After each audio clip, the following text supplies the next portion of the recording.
Okay, everybody. Thank you. Welcome to today's meeting of Planning Committee, Thursday the 15th of August. I'll just start with the usual Chair's introduction. This is a public meeting and members of the public and press are permitted to report on the proceedings. Reporting includes filming, photography, making an audio recording and providing commentary on proceedings. Please note this meeting is recorded and streamed live. These recordings are published on the relevant meeting page of the Council's website. By choosing to attend this public meeting, you are deemed to have given your consent to being filmed or recorded and for any footage to be broadcast or published. If the alarm sounds, the premises must be evacuated immediately. Do not spend time, please, collecting your personal belongings. All emergency exit routes are clearly signed. Once you have left the building, the assembly point is the High Street opposite the Guildhall, so out the front. Members and other speakers are reminded to use their microphone when speaking. If we can make sure that you do speak very clearly, please, so it is picked up. You can move this if you need to. Okay, thank you.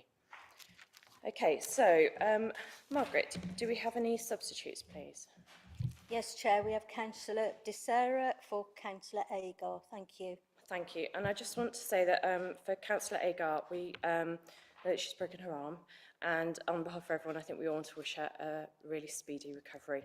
And, you know, as Vice Chair of this committee, she's missed, you know. Thank you.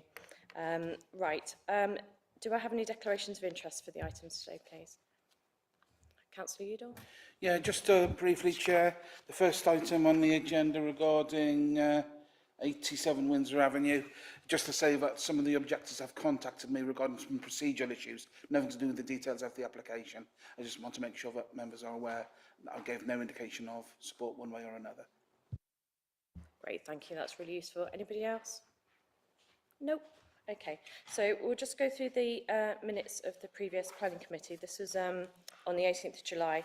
I'm not going to go through page by page. It was the planning committee annual report. It was the heritage at risk update and review and the neighbour notification guidance note. We didn't actually have any applications. Has everybody looked at them? Do I have any comments? Nope. Nope. So that's a good, fair representation. Thank you very much for those, Margaret. We had a really good site visit today. I think we had 9 members go. Thank you to everyone who came. This was for an item that's on the agenda today. Which one's that? The Specialty Road. Yeah. Do we have any public participation or public representation, please, Margaret? We have no public participation, Chair, but we do have public representation on agenda item 7, for which we have an objector and the agent. Thank you. Okay, that's lovely. So can we please, we're going to have the officer presentation, which is going to be Paul, but could we just have the objector, Mr. Pitt, is it, to come up and just then, when Paul's finished, sit there, yeah, that's fine. And then after Paul's presentation, you'll be ready to go, okay? Thank you. Thank you, Chair. So we'll just get the PowerPoint up and running.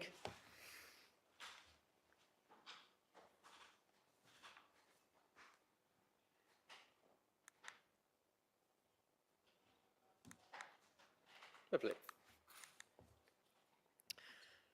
Well, good afternoon, members. The application site is an existing semi-detached property located on Windsor Avenue.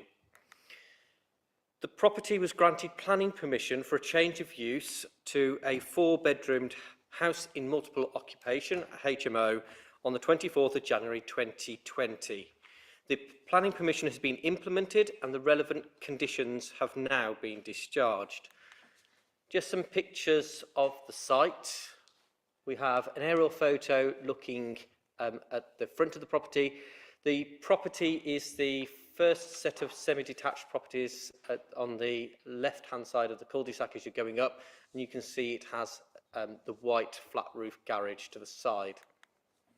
This is looking to the rear of the property, and you can see the run of terrace properties, and then the first set of semi-detached properties. It's the property on the right.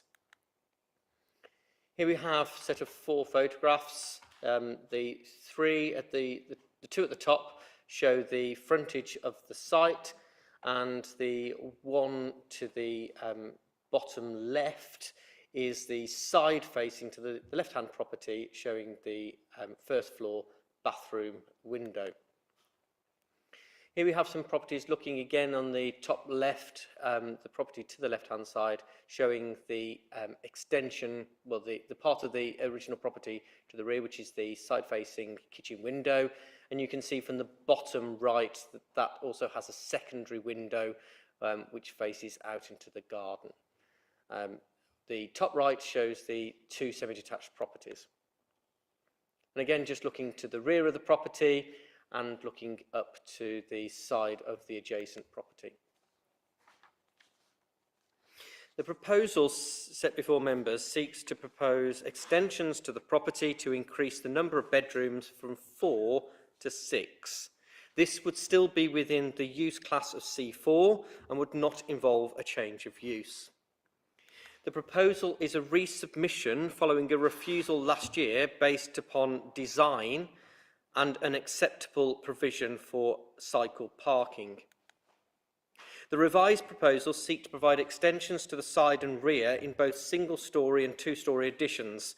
These are reduced form from what was previously refused, reducing the bulk and the massing of the extensions and pulling them away from the boundary. This provides for a physical separation due to the close proximity of the adjoining properties, but also allows for access to the rear garden area. The proposed extensions have been set back, set down, and have separation distances that follow the guidance with the adopted design guide SPD. And just some extracts from the design SPD just to show that the requirement for set down, set back of two-storey side extensions and also setting them off from the boundary in circumstances such as this to avoid a terracing effect. The diagrams hopefully are helpful, but they're not specific for this type of property. There are other two-storey extensions within the locality, which are of differing designs, but setting the context for extensions going forward. So the top left, you can see an extension at the end of the terraces, which is a little bit further down the road. And then you can see the extension to the top right, which is directly opposite the site. And also there's a further one on the bottom. So those are the type of extensions that are already, and you can see that those don't necessarily follow the guidance within the design guide SPD. When looking at the property within the street scene, the proposal is successful and it maintains the character and appearance of the surrounding area and is subordinate to the main property and surrounding properties. Whilst the extensions to the rear do take up some of the garden area, the extensions to the rear have taken account of the adjacent property and have been designed to minimise impact on adjacent windows through loss of daylight and overlooking. A 45-degree line consideration has been provided, as shown within the design guide SPD, and this demonstrates that there is no infringement and there will be no adverse impact to adjoining windows or properties. Whilst the extensions do take up some of the garden area at the rear, there is still approximately 130 square metres of garden remaining for the occupants, and this exceeds the requirement of 20 square metres per bedroom within the design guide SPD. The proposed design and layout of the property is acceptable and will have an acceptable impact on neighbouring properties and the street scene. Internally, the proposal will provide 6 bedrooms, 5 having en-suites, along with an extended communal kitchen and living area. Whilst not wholly a planning matter, all bedroom sizes are in accordance with and compliance with the HMO standards that were approved earlier this year by the Communities Committee. There will be an additional 2 bedrooms, and there is no change of use in the classification as we've mentioned previously. And although it is accepted that the number of occupants will increase, it is not considered that there are planning grounds to consider any additional noise or disturbance. However, in view of the concerns expressed by residents, a condition is recommended to request a new management plan for the HMO that brings it up to date with the number of bedrooms and occupants.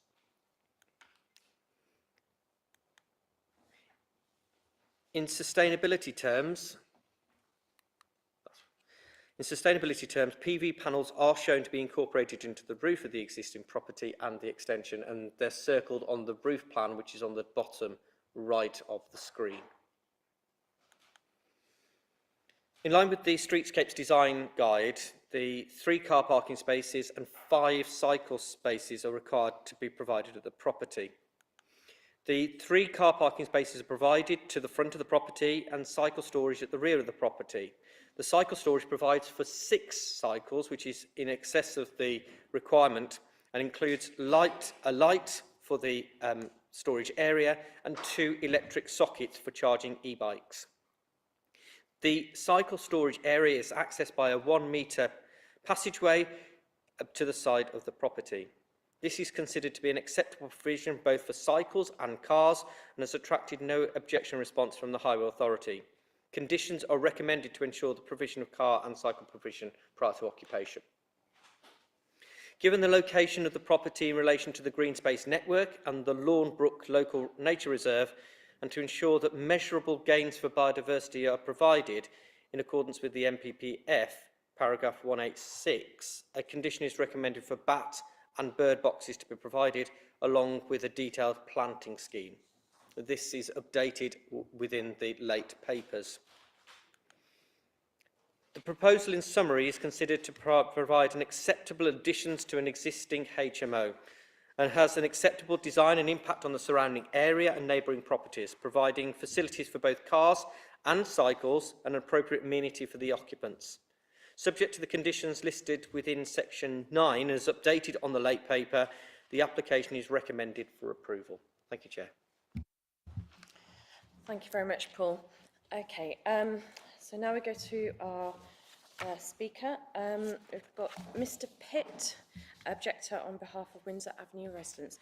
You've got 5 minutes, and I will kind of wave a little bit when you get to about 4:30, so you can wind down. Okay? Thank you. Thank you. Madam Chairperson and members of the Planning Committee, number 87 Windsor Avenue should still be a residential house. This current application, like its predecessor, should be null and void, and effectively, Big Fish Properties have been operating unlawfully since the approval back in 2019. Back in 2019, your predecessors on the Planning Committee gave consent to turn a residential house into an HMO. Whilst giving approval to the planning application, certain conditions were set which the applicant had to adhere to. Within the approval letter dated 19th of September 2019, these conditions were given 3 years to complete the work, and until that point, the hereby development shall not be occupied. Were these conditions of approval met within the time frame given? The simple answer is no. Was the management plan completed within the 3 years? No, it was completed in May 2023. Was the dropped curb completed within 3 years? No, it was completed in March 23. Was the bound material driveway completed in 3 years? No, it was completed in August 23. Then we move on to the condition in the approval letter where the property should not be occupied prior to the above conditions being met. This was adhered to. Was this adhered to? Again, the answer, no. The property was occupied in January 23. Even though these planning conditions were not met within the 3 years as specified by planning approval letter, Ruth Lambert, planning officer at Worcester City Council, without visiting the property, signed a letter of discharge in July 23, before the work had been completed or even started.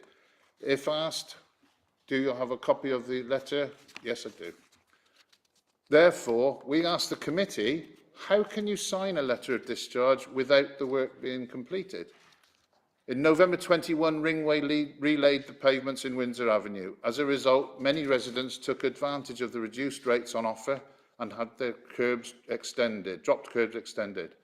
Did Big Fish Properties take advantage of these reduced rates? No.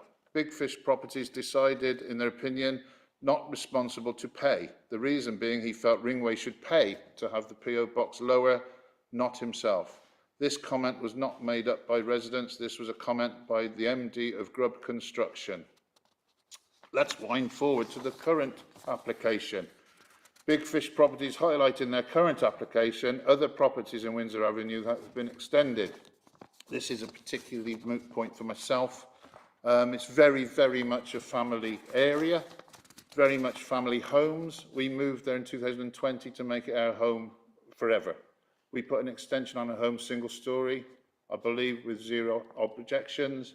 It's very much in keeping with the area, it doesn't obstruct any light to anybody. And it's a wonderful, quiet neighbourhood at the moment.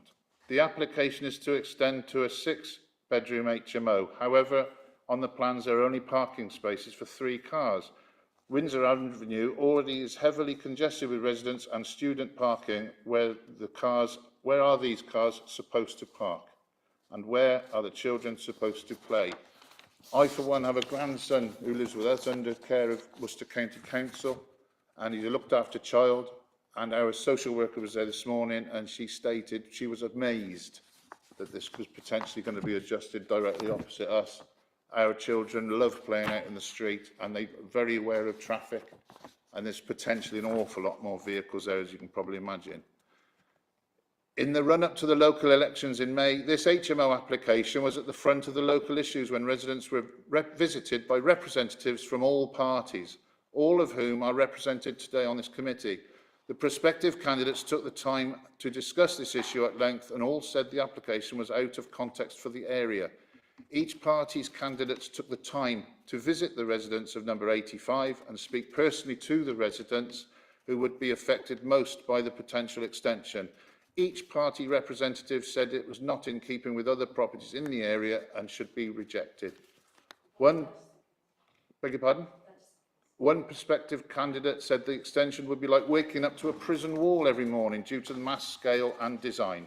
Another candidate was very concerned by the intrusion of the extension to neighbouring properties, and it would badly affect the light coming into the gardens of 85, 83 and 81. Finally, may I just say, the overall mass of the proposed extension was not changed since it was rejected previously last year. And I quote Dale Jones, Worcester City Planning Officer, the proposed extensions by reason of their position, mass, scale and design would be out of keeping with the existing character of the plot and with the scale of the dwelling house. Time's up, sorry. Can I say one No, little last you can't, I'm afraid. tiny section, 3 No, I'm lines? afraid you can't, you've run out Can I of time. not just say 3 lines? No, you can't, I'm sorry, you've run out of time. You're actually 10 seconds over now, so I'm afraid that's it. Thank you. Has anybody got any questions for the speaker, please? Alan, I'm afraid you weren't here at the beginning of the meeting. Yes, that was my question, Lovely, Chair, on the thank point you. of order. You're very Did I welcome arrive too to- late in order to be able I'm to afraid so, participate? but you're welcome to stay and listen, if that's okay. Well, you won't silence me for very long. Yeah, on the next item, I'm sure I won't. But thank you for coming anyway, even though you were going to be late. Thank you. Yeah, I saw, don't worry. Okay, thank you. Do I have any questions, please? Councillor Udall? Yeah, thank you. Can I just seek absolute clarity from what you're saying here? That although the original application was approved in 2019, the discharge took place in 2023 without any visits to confirm the... okay. And the last aspect, I believe, of the conditions was actually not put in place until earlier this year. Is that correct? Yeah. Bear with me a second. It was certainly this year. Yeah, and in that time, the property had been occupied as a HMO, even though they had no planning consent to do so, because the conditions had not been met. Yes. So you would argue, I assume, therefore, that the applicant cannot be trusted to comply with housing planning That conditions. is my view. That is Okay. my view, and certainly the view of Mike Jordan at number 85. On the issue of parking, you've seen the pictures on the plan, which showed 3 parking spaces. My observation would be, and I'll ask you if you would confirm it would be yours, that although 3 cars could park on the driveway, they couldn't physically actually open their doors to get out of the cars. I thought that exactly the same thing like many car parking spaces of today. They're just not designed for modern cars. But by the time the extension is coming further towards Windsor Avenue as well, there's going to be less space on that frontage. The amount of cars potentially with 6 dwellings, clearly even at 1.5 a property, is 9 vehicles. And I just don't know where they're going to go. So the on-street parking provision within the cul-de-sac of Windsor Avenue, that's already, in your view, congested with parked vehicles? It's to a level where But certainly the children do play in the street, but they're very aware and aware of traffic. I don't believe anybody other than maybe one or two people would want to see any more traffic regularly in that road. Do you There's believe... no through it, there's no cycle path, there's no nothing. The only vehicles that come up are delivery vehicles and people who live there. And we've made that our home for the rest of our life. Okay. We got flooded out just prior to lockdown. We moved in there temporarily initially for 6 months rent. Within a few weeks, both my wife and I said, "Blimmin' heck, we could live up here because it's so quiet." You said you were flooded out. Was that within Windsor Avenue? No, Okay. we were in Hove. Okay. Are you aware of any flooding history in this part of Windsor Avenue? I should think we're all in a world of trouble if that ever flooded. Believe me, it There has. is certainly an issue. I can't say for myself, but there's certainly neighbours in our road who state they worry about the flow of water. Drainage off... Very much so. The extra, undoubtedly, the extra capacity required of water usage is an issue. Okay. Now, if the maximum number of vehicles were accessible to the residents of this premises, which would be at least 6 cars, potentially 12 if they've got partners living with them. Yeah. Free parking spaces on the site. Do you? Sorry, Councillor Udall. Can I just come in and clarify a couple of things? No, because I haven't answered my question No, yet. it's just the HMO is based on, I think, maximum of 6 Yes. people. That's No, 6 rooms. 6 people. Yeah, please. Yeah. Through you, Chair, just in terms of the use class, Class C4 allows for a maximum of 6 people within the property. If they were to increase that to 7 people, it would need a change of use and require to be considered by a planning application. So the maximum that required numbers in the property are 6. However, people can have guests and visitors to stay without requiring an extension of planning conditions. In terms of the licence, as I understand it, the occupation needs to be 6. So there could be guests, it doesn't stop people attending, but in terms of occupying, in terms of the number of people within the bedrooms, it is a single person bedrooms which is proposed. Let's call it 6, not call it 12. Yeah. If the maximum capacity of people had 6 cars on that site, is there capacity within the highway for those extra 3 cars to be... Safely, no. Okay. It's already could be an issue at times with regard if an ambulance or certainly a fire engine, there'd be times a fire appliance wouldn't get up there. And do you already have issues and times when vehicles are blocking access to driveways in that part of Windsor Avenue? And this, you believe, would expand that problem? When we had our extension, for example, when we had our extension done, there's no extra vehicles, no extra people living there. It was purely to make that home our own.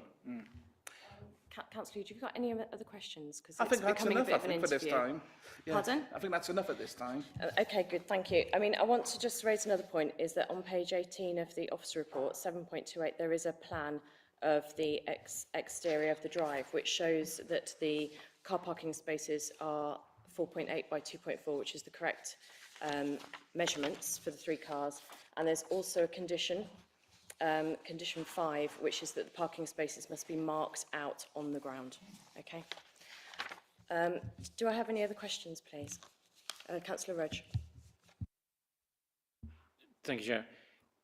May I ask how many HMOs are in that street? Do we know? 10. Is that not over the limit? Councillor Rudge, is this these are questions for the public speaker? Right. No. So, the questions aren't for you. No. So, Councillor Rudge, I think as you've raised the question for brevity, we can answer that question. We are looking at an extension to an existing HMO. We're not looking at a new HMO as part of this application. So in terms of the number, that is not a relevant consideration as part of this application. We're looking at an extension to an existing HMO.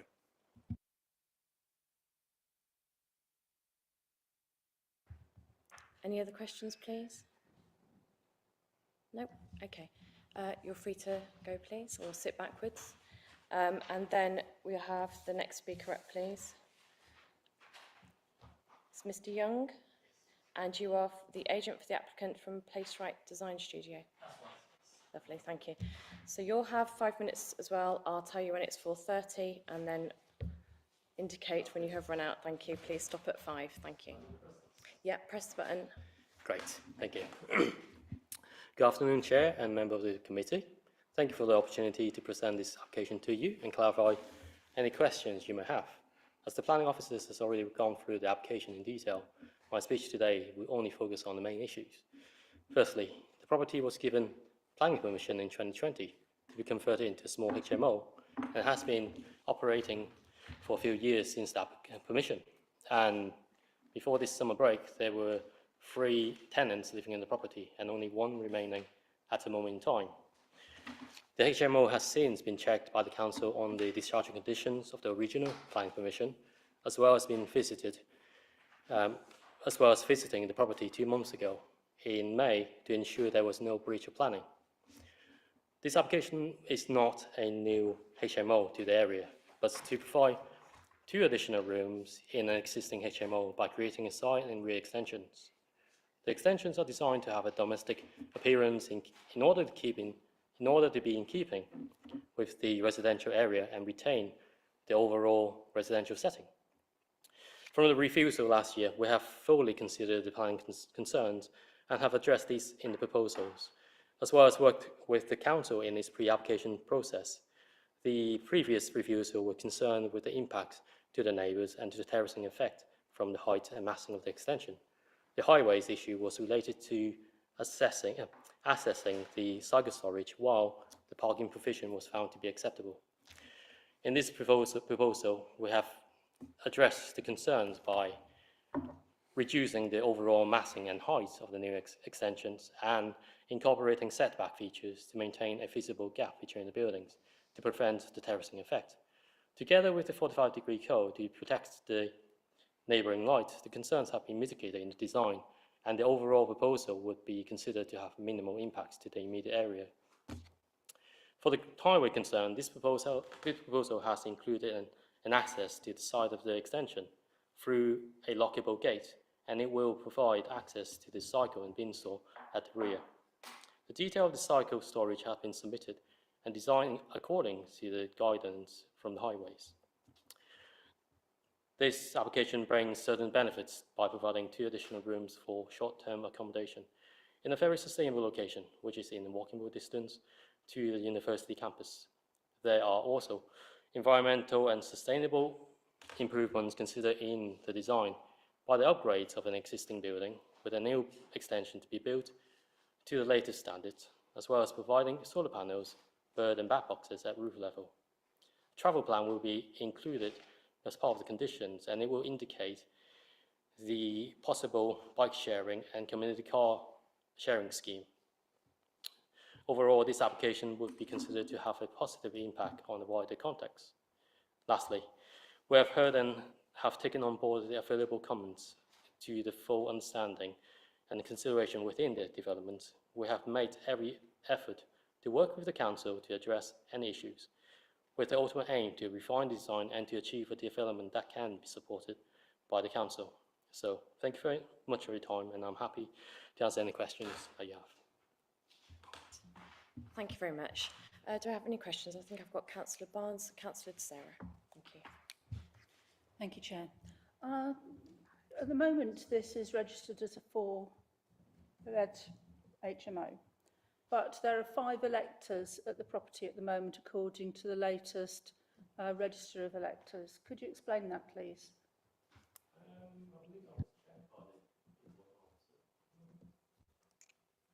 That there was only 3 letters in May, and because of the summertime, 2 have left right now, and only 1 remaining. Yeah, that was what I know. Councillor Sarah. Thank you, Chair. So would it be right to say that you're targeting this property at the student market? Okay, thank you. Councillor Stephen. The question about the bike racks in the back of the garden and the access to them. I think you mentioned that there's a locked gate from the front, and I think on the information we've been sent, there's the width of the passage is 1 metre wide. I measured my bike today, and I measured the width of my handlebars at 630 millimetres wide. Okay, so 1 metre is quite tight when you're going through quite a narrow passageway, not just for a short distance, but for quite a long distance all the way to the back of the property. So my question is, with this locked gate, presumably you've got 1 metre gap, but where the gate is itself, there will be some sort of frame or structure there for the gate. And I'm presuming if you've got a lot of people in an HMO property, in order to have security, you might have a spring on the gate to make sure it's closed and so on. So when you're going through that gate, and you're putting yourself in the mind of a cyclist going through there, you're pushing this bike through there, you've got this this gate with a spring on there that's opening perhaps away from you. You've got to get your bike through this quite narrow passageway. Have you thought about how that design's going to work, and how will people get their bikes in and out in an easy way? If you don't mind me, it's like I got a tape measure just in case of this question. Your 1 metre, because 1 metre itself is about here, right? And your bike says, sorry, and your bike says it's about 630. My bike 630. So it's still 400 mil. Yep. That's right. So regarding with the posts, it could be brought up to the front, and the post could be 100 mil or 80 mil. So one could be face to the front of the post here, and the one to be there. So in terms of the gate opening, so that would be 900 mil, still 300 mil to get past the gate. And in order for the gate to open, it doesn't have to be a spring lock, because it'd be quite noisy, wouldn't it, if everyone going on there. So it could be, it could be locked by a number lock or something, just so it holds it back. And yeah, but my question really is, if you've got lots of students going in and out, they're going to perhaps leave the gate open. So you'd probably want for security to have a spring on the gate to keep it shut. Because I was looking at the design of your bike rack, and it looks quite open. The security for the back and the bikes is actually on the gate. It's not on the bike rack itself. The bike rack is open, isn't it? Yeah. So your security for your residents then, it's going to be with the security of that lock on that gate. So basically, if you don't have a spring on there, it could be left open, and then people can easily steal the bikes at the back. So my question is, from a security point of view, you're going to want to do something there to secure that. But if you do that, then you've got a problem getting your bike, because it's stopping you from opening the gate while you're getting the bike in. Okay, so would you consider something like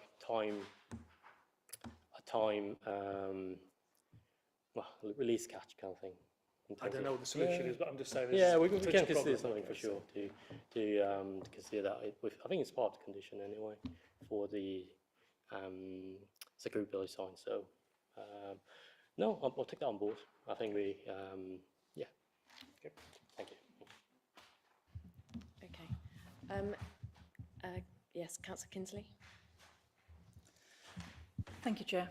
My question is about the management plan side of it for the HMO. I've got a copy of the management plan from the previous application. I understand that you'll be asked to develop a new management plan under this application, but I just wanted to check some detail of that with you if I could. So in your original management plan, you talk about providing residents with an approachable point of contact for them to raise any concerns or issues. Can I ask which residents you approached regarding that, and what was the nature of the point of contact that you provided in that case? I'm assuming that would apply to a new management plan, is what I'm asking. I think the owner will provide detail in terms of getting involved if there's any issue coming forward. So, yeah. So you're saying that the point of contact is the owner, and are the local residents, were they given details of how they might? It will be published on the condition of when we're submitting a discharge condition. That will be included in there. Yeah. Okay, so it's not included in the previous management plan. So you're saying that you would include the owner's contact details as the point of contact, and would that be 24-hour contact? Do you think? I normally can catch him quite fairly easily. So I'm sure that will be in place if there's anything issue. Yeah. And just one follow-up question, if I may. So under nuisance, noise nuisance and control, under the previous management plan, you talk about we will enforce the noise policy strictly and take appropriate action. Can I ask how previously you've enforced the noise policy and how you will anticipate doing that under the new scheme? In a way, I'm not actually sure if that's ever happened in terms of if there was a complaint about noise. But in terms of what you procedures, I can only assume that the complainant can contact the owner, and that'll be resolved through the means of a meeting, perhaps, in terms of getting something action. And so, well, I guess that's the point of resolving the issues, really. Yeah. So, so for clarification, so you would wait for there to be a complaint and then that would then be dealt with rather than enforcing the policy proactively. It's waiting for complaints. Post rules regarding how what the applicants can do within the house, you know, and so in terms of, I guess, trying to mitigate something that hasn't happened yeah, it's kind of catch-22 here. So yeah, sorry. Okay, thank you. Thank you. Councillor Udall? Thank you. Forgive me for asking these questions, but I think it's important to know the answers. We've heard from one of the objectors that the consent was granted in 2019, but it was only signed off with conditions last year, and some of those conditions weren't actually met until this year. Can you confirm why the occupancy actually started prior to the discharge of conditions? Because that obviously is a concern for us. If we're going to submit further conditions, how will we know they will be? We can trust them to be kept. In terms of when it started, unfortunately, I haven't got that information because I wasn't involved back then. So, but in terms of the next time round, in terms of discharging conditions, I think we normally try to. Well, what I normally do is try to discharge it straight away before the bill, and then so everything's dealt with once it's been built. Does that make sense? But do you accept that the application which gained consent in 2019, occupation of the property took place prior to it being lawfully acceptable? I can't confirm or deny on that one. All right, no problem. I accept. Councillor Udall, I think this agent is different to the agent from the last application. That's all. That's fine. I just wanted to make. Sorry. I accept that may be the case. Further questions then? Councillor Udall, I was just making sure that you realise that. Yes, Thank I you. did, yes. Please don't interrupt and be rude. Thank you. I think you were the one interrupting me, but never mind. The issue of occupancy, you've indicated that it's likely to be students. You've currently got consent for 4 students in there, but you said previously, or it was said previously, there were 3 people occupying it. Why haven't you been occupying it to the maximum capacity? Well, it's a question for the owner, really. Is it because they can't gain tenants? I don't think that. Councillor Udall, that isn't a relevant planning question. Do you have any other questions for the? I have lots of questions, thank you. When I look at the diagram on page 18, ground floor plan, I see cars listed in the car park in the front of the property. 1 car is facing towards the house, 1 car is facing away from the house and having reversed into the property. Which would you recommend the drivers to do? Reverse in or drive in for ways? That's a new question to me. I mean, I would normally reverse in. Okay.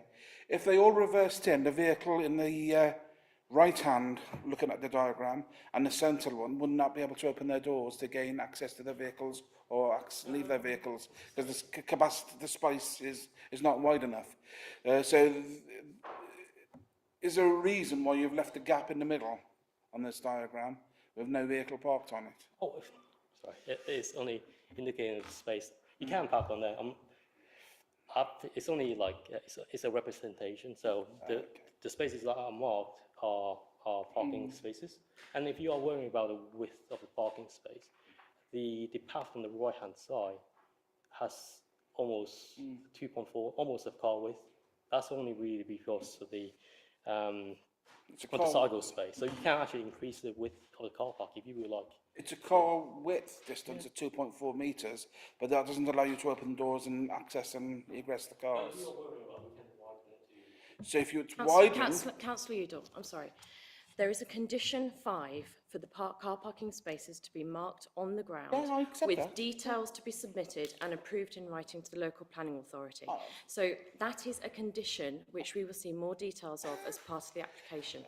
And the sizes are sizes that Highways have said that they wanted. oh, rather you didn't interrupt me, it is rather rude. But if we look at the diagram which we have got in front of us, it can only be expanded to allow for the cars to park either way, for 3 cars to be parked, to allow all cars to open the doors. If the space between the sidecar and the boundary fence is actually reduced in size. Is that the case? If you want to have wider parking space, then potentially you can look into it because we have 2.5 meters Okay. space left for. Okay, sorry, we're just going to have some clarification from the officer, please. Thank you.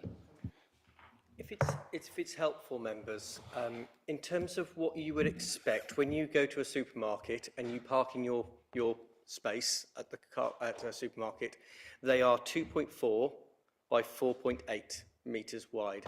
That is a standard size of a car parking space. So we're not talking about the size of a car, we're talking about the size of a car parking space. 2.4 by 4.8 is the standard size which is set out within the Streetscapes Design Guide, which allows for a vehicle to park, to open its doors and for occupants to be able to get out. If it's for disabled parking, you obviously need increased size, but as the agent has pointed out, there is the ability on the left-hand car parking space to be able to provide that for any accessible parking area, and that could be laid out. Details are to be submitted as part of the condition. So hopefully that clarification is helpful.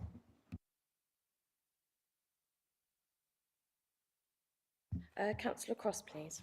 Thank you.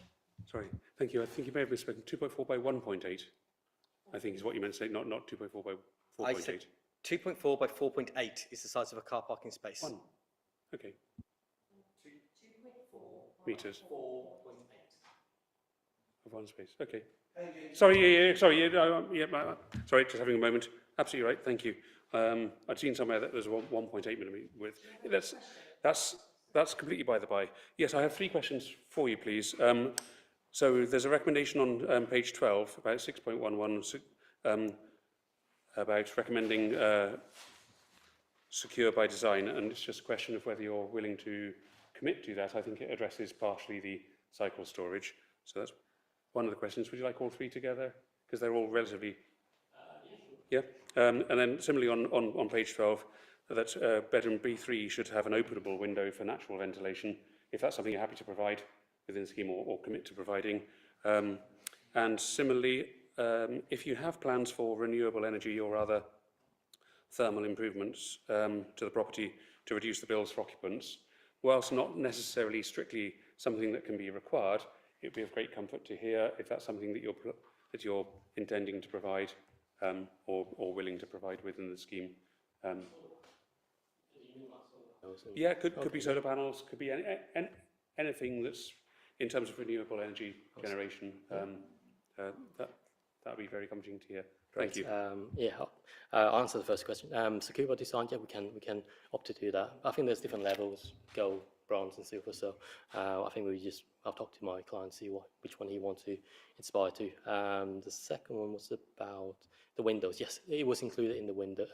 It was one of the changes lately where we introduced the windows for the ventilation in one of the bedrooms. That was included in the final drawings. And the last one is about renewables. Yes, I think it was pointed out the solar panels has indicated on the plan. So we are aims to provide, I think, 3 solar panels on top of the roof, and so there's bird and bat boxes around. I think Councillor Udo liked the hedgehog path, but unfortunately, because it's the fencing, so I can't really confirm to that, commit to that one. So Yeah, we will have, as well as the extension itself, we are building to the latest regulation where the thermal cavity is increased to 100 to 150. So it is a better thermal insulated building at the other day. So I hope that. Okay. I've got Councillor Kimberley, please. Thank you. Thank you. Mostly really a question just to help me understand the geography with the site, because I think it's been mentioned in on page 20, talking about refuse and recycling, there are going to be bins provided at the rear of the property, as I understand it, and you've said that there is potential to expand the scope of that refuse area if needs be. What I wanted to ask specifically actually sort of relates to the passageway, which is, will there be an adequate space for people to get refuse from the rear of the property to the front? Will they be putting bins out at the front of the property as per usual residents in the rest of the city? And will there be space with the three parking spaces for it to reach the front of the street and to not become an obstruction to pedestrians on the pathway? Yes, in terms of the front of the house, there's 3 parking spaces, and then there's a path there, and there's enough room for, because the bin is only 600 millimeter wide, so you can fit 4 bins in there, and so same as the path itself, it is wide enough, and I think it's towards the highway standards that you allow the minimum is 1 meter, so yeah, there's sufficient space to go through it, and hope that answers your questions. Yeah, so just so that I'm clear in my mind, so the idea is that you've got a number of bins in the refuse area. Will they be wheeling those out to the front of the property? Yes. Okay. Do you have any idea roughly how many bins are going to be getting wheeled in and out each week? I'm just again getting a sense of the scope of the challenge. Okay. At the moment, there's 2 green bins and 1 black bin, so there will be an increase on that, possibly to 2 greens and 2 blacks at the end, so it's 4 bins altogether. So I think that would be, unless you know something otherwise. I'm sorry. I mean, as I'm very much a novice in this department, and I'm just asking the rookie questions that I have. And I assume that this comes under the property management plan, that the refuse is actually taken care of if things don't get taken care of by the residents. That's right. Yeah, that's. I think it's in the previous management plan as well. So, as far as I know, I think the bin's been taken back, even now. I think it's in store under the shed. I think. So, yeah. Thanks. I've got Councillor De Sarah, please. Chair. So I just really wanted to have a clarification from what I think you are answering from Councillor Kinnersley, if that's okay. So in the existing management plan, there is an undertaking to provide contact details for problems. Was that contact provided and available to local residents ever up to this point? That's before. Sorry, that's before my time. If you don't know, that's fine. Yeah, I honestly don't know. And in which case you wouldn't know, there wouldn't have been a possibility to have any complaints raised in that way, any issues dealt with in? Could go through, I think, the enforcement officer, and Right, also sorry. the enforcement part of the council service, No. and also the licensing as well. I think that could be part of the. Is it not? I mean. Well, I'm just really asking about historically, but maybe you don't know the answer. No, I mean, I don't know the answer for your question, right, but don't know. I think they are. Thank you. Any other questions? No? Okay, I've got a couple, if that's okay. You mentioned in your presentation that it was walking distance to the university. Can you give me an idea of how long it takes to walk to the university from the house, please?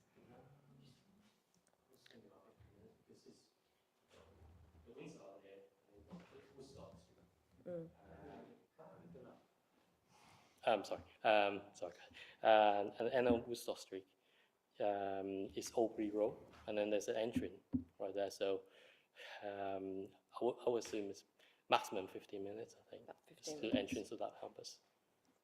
Okay. Okay, thank you.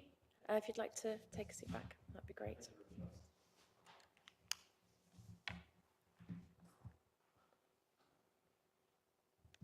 Okay, so has anyone got any questions, please, for the officer? Councillor De Zero. Thank you, Chair. Can I ask the planning officer, when is it mandated that large bins have to be supplied to HMOs? I'm afraid I don't, through you, Chair, I don't know the answer to that question. That would be matter for refuge. As you'll see within the report, the refuse department have viewed this in terms of the provision for the bin store, in terms of the number of bins, and they've said that it's acceptable. I don't know what tips it over in terms of a large bin rather than a black bin. Councillor Udall. I think the answer to that question is 6 residents, so it would require the larger bin, because there's only one black bin issued. Question about drainage. With the garden being covered over, have we got any issues or concerns relating to drainage? I am aware that when heavy rain does occur in this part of Windsor Avenue, floods have previously happened with the problem which drainage already exists. So has that been addressed within the application to ensure there is a sufficient drainage to prevent any runoff onto the highway?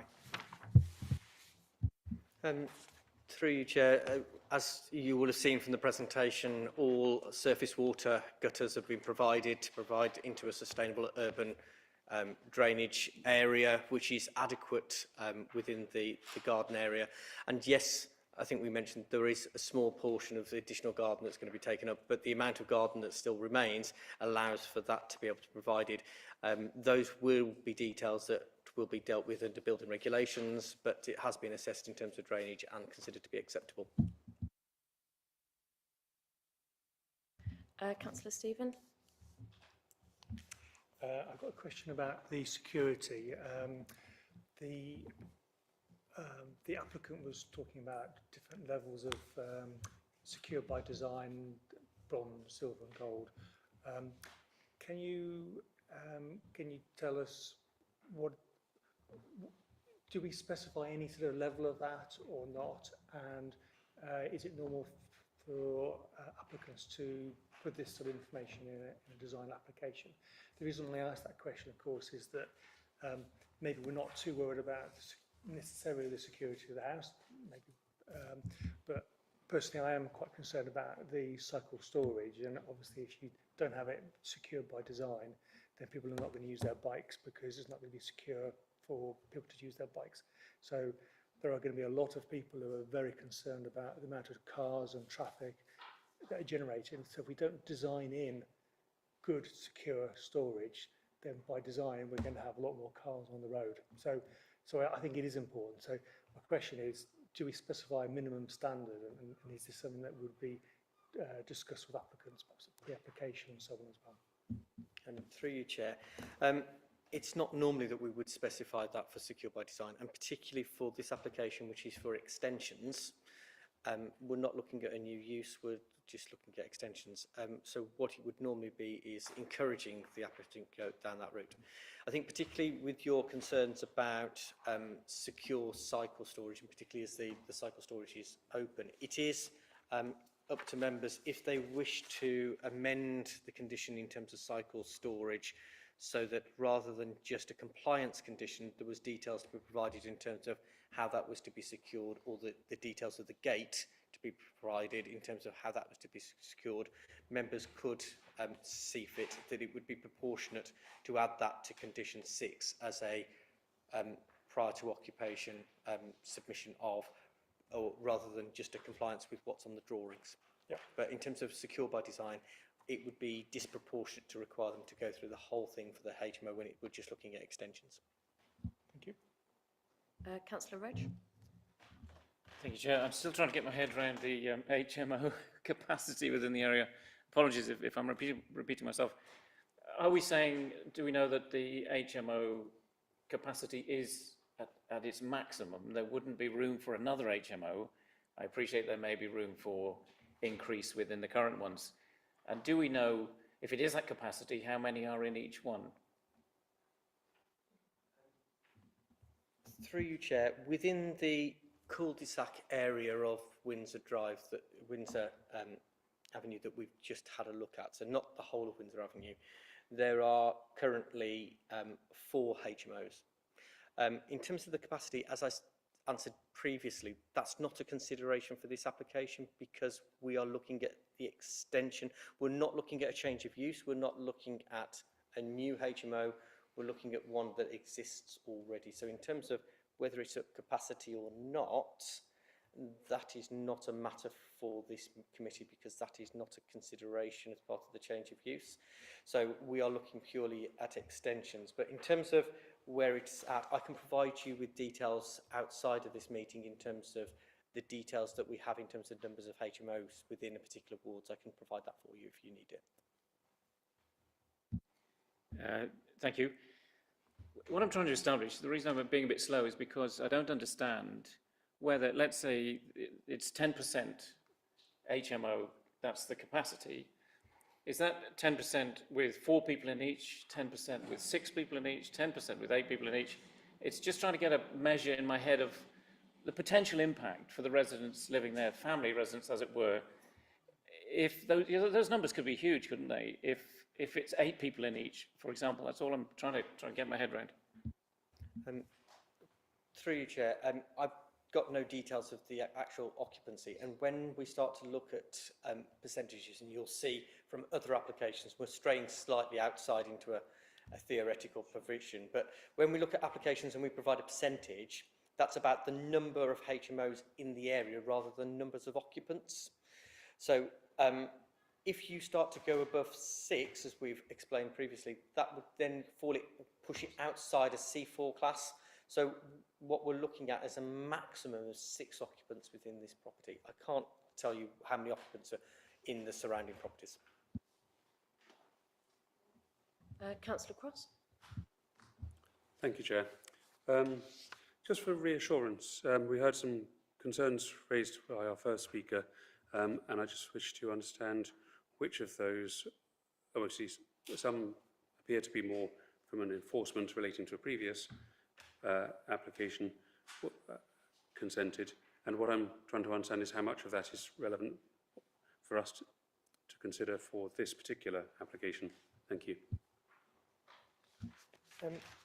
Members will have seen within the report that the case officer has gone through the details in terms of the conditions, particularly from paragraph 7.4 onwards.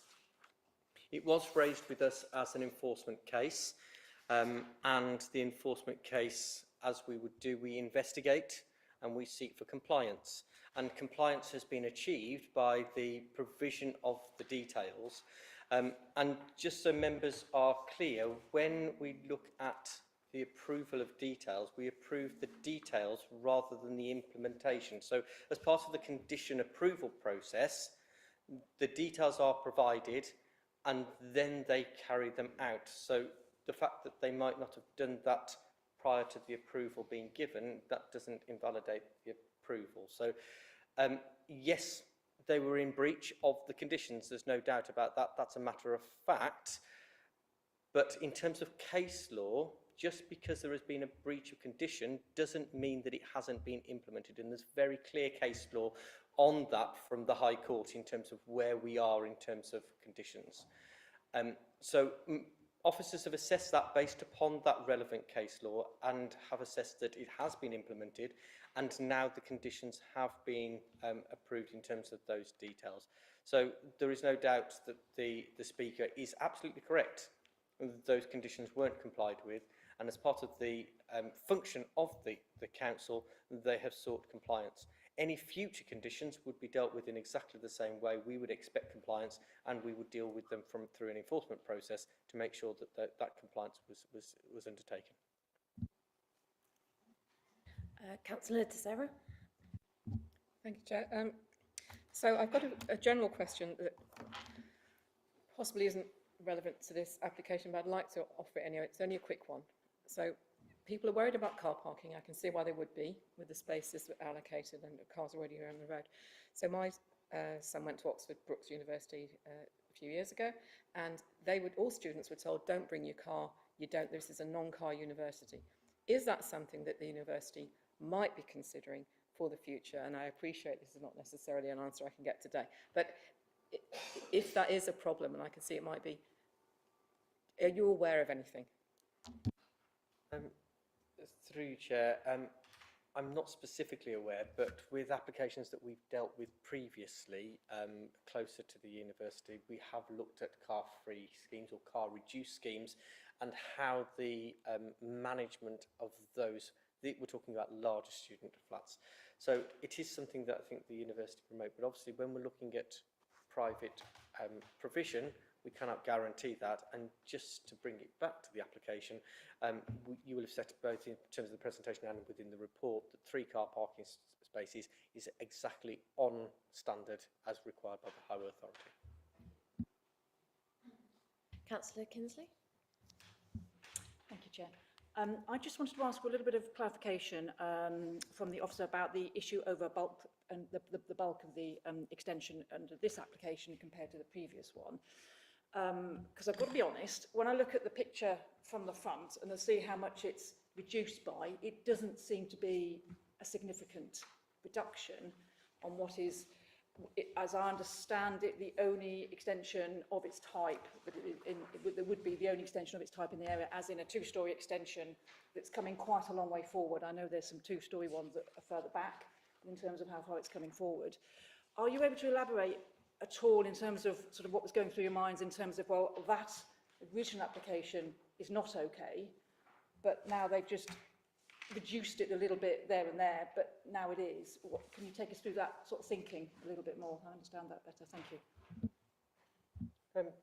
Through you, Chair, if I take you to page 16, which you may have already, the key principles that we are looking at is a reduction in the roof line. We are looking at a setback extension at first floor, and we are looking at a reduction from the side of the property by that metre gap. Now, the examples of the extensions that I showed on the screen not so long ago, they weren't set back, they weren't set down. So in terms of the extensions that we showed, they actually weren't compliant with the design SPD, whereas this one is set back. It's not further forward other than the first floor element, which joins with the porch. The first floor element is set back. So we are looking at a subordinate extension to make sure that the host still is the dominant feature. And that's exactly what we've got here. We haven't got a transition of the extension that follows all the way through. So in terms of the design guide, that's where we have our cues, and that, as I showed on the screen and the presentation, this complies, from an officer's point of view, it complies exactly with those design cues that we would expect to see for this type of extension. This is exactly what we would expect as an acceptable extension for a residential property.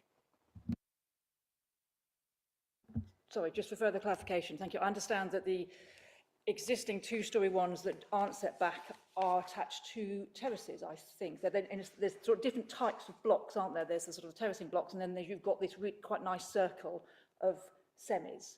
But the ones that aren't set back, but from what you're saying, that's not significant. The fact is you would look for that setback regardless of the existing building. Right, thank you. I've got Councillor Udall, please, and Kimberley. Yeah, thank you, Chair.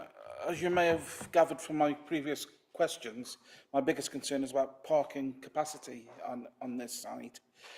So I have a number of questions which follow up from that, but the first one is the requirement, which we've done elsewhere, for EV charging machines to be installed. I'm assuming that could be a condition, could be installed here as well, to make sure that that could be something which could make it more universally friendly. I have got concerns, and I think Mr. Round raised it in his answer to my other questions about disabled parking. It's a very tight frontage. I do not believe that a physically able person would easily get in and out of their vehicles. If a disabled vehicle was there, that would make it even more complex, and then you would have potentially the whole frontage taken up by parked cars, which would have an impact upon people coming in and out of cycleways. So I come down to the issue on paragraph 7.27, where it says refusal on highway grounds if there would be an unacceptable impact on highway safety. I'm seeking for a clarification and an explanation of what is an unacceptable impact. And then that's probably not an easy question for you to answer. But I think it's relevant in this case because there will be an impact upon highway safety, because the very nature of the student accommodation in this part of the city is that they are required to have cars, because they're mostly medical students who are going backwards and forwards to different parts of the city, if not sports students who go into different parts of sports capacity, sports fields across the city, and they are required to have a car to do that. So I am concerned about the impact that would have, and of course disabled access would also have an impact, and the displacement of potential vehicles to an already crowded and condensed area of on-street parking availability, because most of the houses have got off-street parking provision, and therefore there are drop curbs which actually limit the number of on-street parking facilities available. So I've got a fear for the safety of others, and I just want to know how much we can use the unacceptable impact on highway as a reason for potential refusal.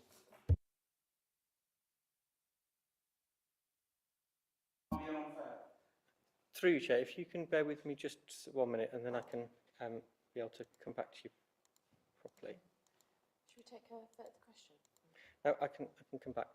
So in terms of the first question, in terms of EV charging, my normal response in terms of additional conditions is if members felt that that makes the development acceptable, it could be something that's provided. It's for new dwellings, and I think I mentioned this at the June committee, there is no longer a requirement to do that because that is covered by building regulations and we would be oversupplying. But in terms of extensions, it can be something that if members felt that it was something that was acceptable. In terms of disabled or accessible spaces, there is not a requirement because it's an extension. We're not looking at a new use, we're looking at an extension. However, if members felt that they wished to expand the condition in terms of being marked out with details which are provided already, that would include one accessible space, I see no reason, because we have already 2 spaces which are size compliant, to allow for an offset of an area to the side of that left-hand car parking space for a disabled space. Disabled spaces don't necessarily need to have the space all the way around. They can be just offset into the one side. So to provide an accessible space to that side would not compromise the accessibility to the rear of the property in terms of the width for bins or for cycles. So that could be provided. If members felt they wanted to expand that condition, and again, that is something that they could consider. I think that's all your questions. And also the impact on the on-street parking issue and the impact it would have on safety, because clearly not all residents will be able to have off-street parking facilities provided for them. Through you, Chair, you will have seen the advice from officers and you will have seen the advice from the County Highways Authority that this is compliant in terms of what we understand fully from the data that we have in terms of houses in multiple occupation, which have fed into the Streetscape Design Guide. We have 3 car parking spaces, which is exactly what is required. We are not aware that this is restricted in terms of WLO lines within the local area. We are not aware that it is so chronic that it would cause that consideration to come into play. So the advice from officers is that it cannot be demonstrated that it is a severe impact, which paragraph 111 of the MPBF requires you to do in terms of highway safety. So yes, there may be an impact, but it is not severe, and we consider that this is appropriate in terms of highway safety. Very urgent clarification. If there were traffic regulation orders outside this property, would that make a difference? Through you, Chair, it probably wouldn't, because we're compliant in terms of the amount of car parking spaces, but it could be a consideration. It's an added consideration.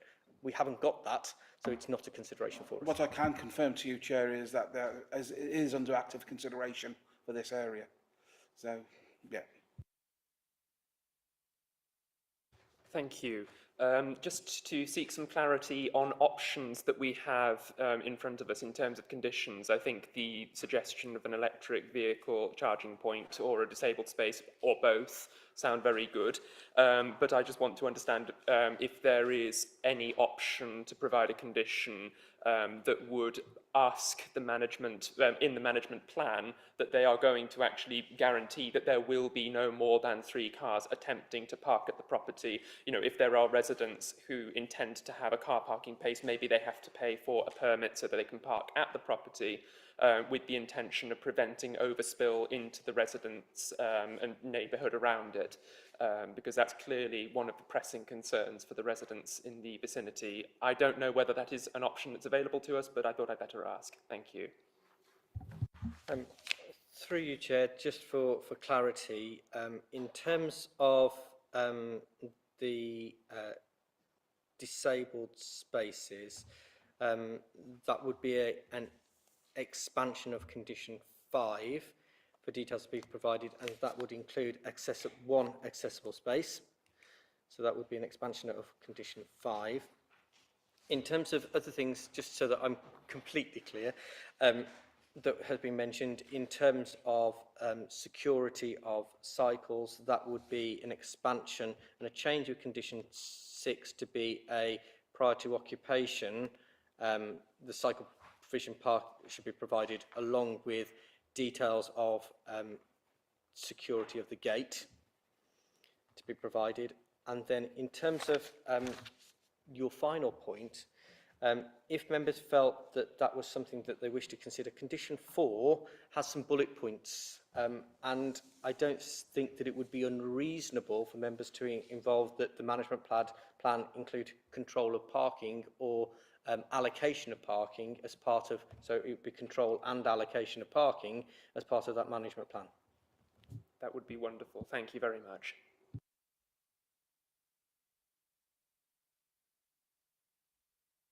Councillor Sarah. Thank you, Chair. Can I just, I'd like a little bit of clarification. If there is going to be a disabled space as a planning condition, is that going to be a space that is only going to be available to somebody with a disabled badge, or is it the option for somebody with a disability to use that space? Because if it's the former, then that's going to make overspill parking risk worse if there is not a disabled person there to use the space. So that's one question. Okay, second question. In terms of the number of drop curbs currently in the area, do we have any information about that? Because as Councillor Udall was saying, if you've already got drop curbs in place, then the parking over them, if somebody's on the drive, is illegal. And your option to park elsewhere, given that I think we all accept there is a risk that more cars will come here than the 3 spaces, then that is a consideration when thinking about the impact. And therefore, this last point that my colleagues just raised about the parking being controlled in some way, how would that be enforced? Thank you.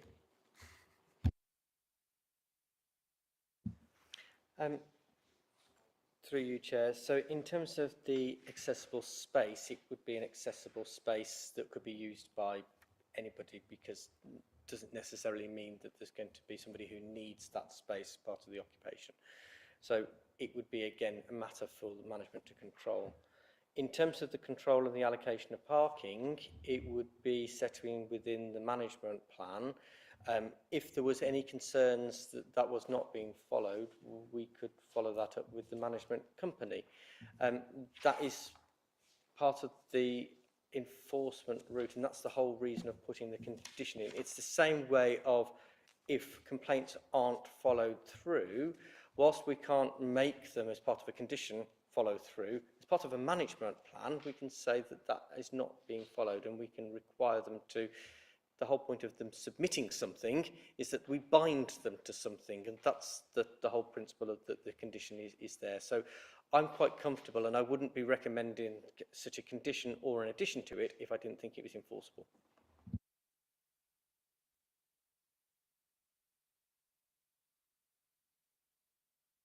Thank you. In terms of the drop curbs, there are a number of drop curbs which associate with driveways. I've only got Google Street View and I can see that there have been some additional extensions. There is not a great deal of curbs to be able to park on without blocking driveways. That is my assessment, which is just based on Google Street View, which was taken in July 2022. I've got Councillor Kinsley and then Councillor Barnes.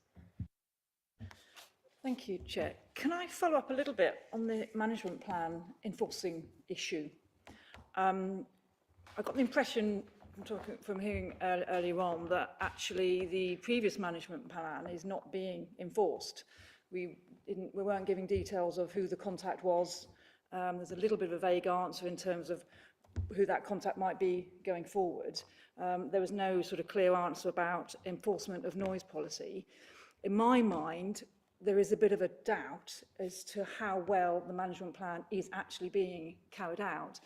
So you've just been saying that that is part of the enforcement duties. Can you sort of take me through that a little bit in terms of how an HMO management plan is actually enforced to help us understand that?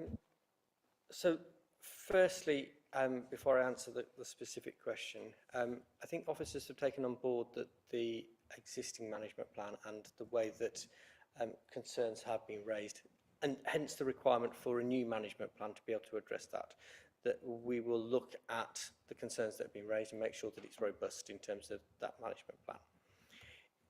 If there was a complaint raised in terms of failure to comply with that, that would be something that we would take up directly with the applicant and look for evidence that that is being complied with. If it's not being complied with, we can serve a breach of condition notice, which requires that to be complied with. If it's not, it would be then for a matter for the magistrates' court. So in terms of the way we've got, they have, as I responded earlier, they have provided a document which we expect them to abide by.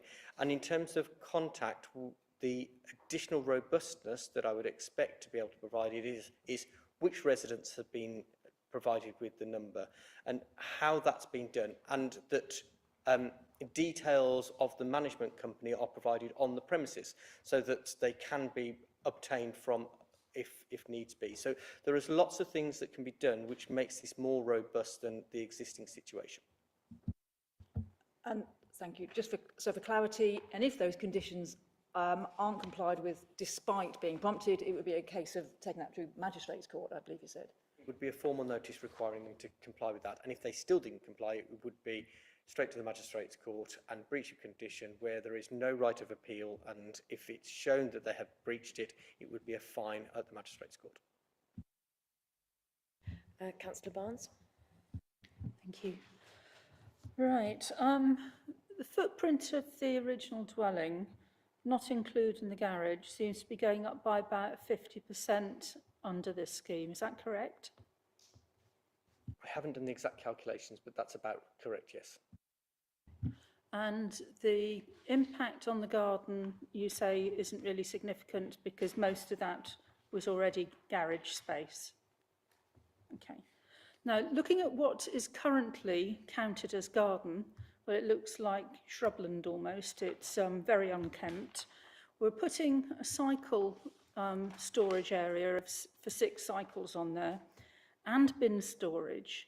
How is that going to impact whatever space is left for amenity space, for an area that people actually can sit out? There's probably going to be washing lines and so forth as well. So what sort of quality space is going to be left for the residents of this building? Through you, Chair, as set out within the report, and I did mention it in the presentation, there is approximately 130 square metres of amenity space left after the cycle store and the bin store have been taken out. So in terms of the quality, we cannot require them to provide kept gardens. The space, all that we can look at is the amount of space that is required. And in terms of the design SPD, we look at 20 square metres per bedroom. So they are required 120 square metres, they have 130. So we are satisfied that it provides adequate amenity space for the 6 residents.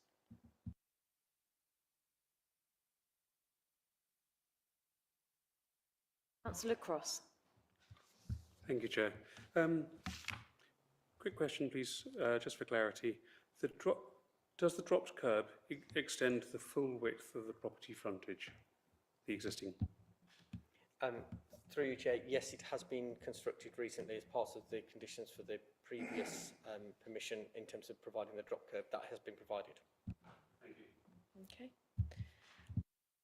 Okay. Do I have any other questions for the officer? Nope. Okay, has anybody got any thoughts or comments that they'd like to share, please, on this application? Councillor Barnes, thank you.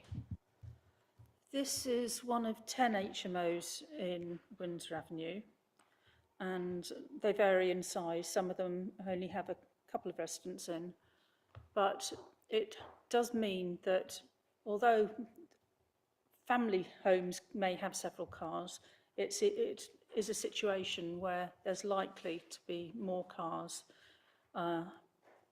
trying to park on Windsor Avenue as a result. And that area is really over parked as it is, causing a great deal of upset to other residents. I noticed on the register of electors that there's also at least one other property that appears to be multi-oc without being on the register, and I wonder how many other properties there are. 5 roads in that neighbourhood have 99 HMOs between them. This is only 10 on this particular road, but this include with the other 4, there's 99 HMOs within a very small area. So car parking is a significant problem. I just wanted to put that out. Thank you. Yeah, thank you, Councillor Barnes. I suppose what we're dealing with here is we're dealing with a HMO that's already got permission. They've just said 2 extra rooms. Councillor Cross.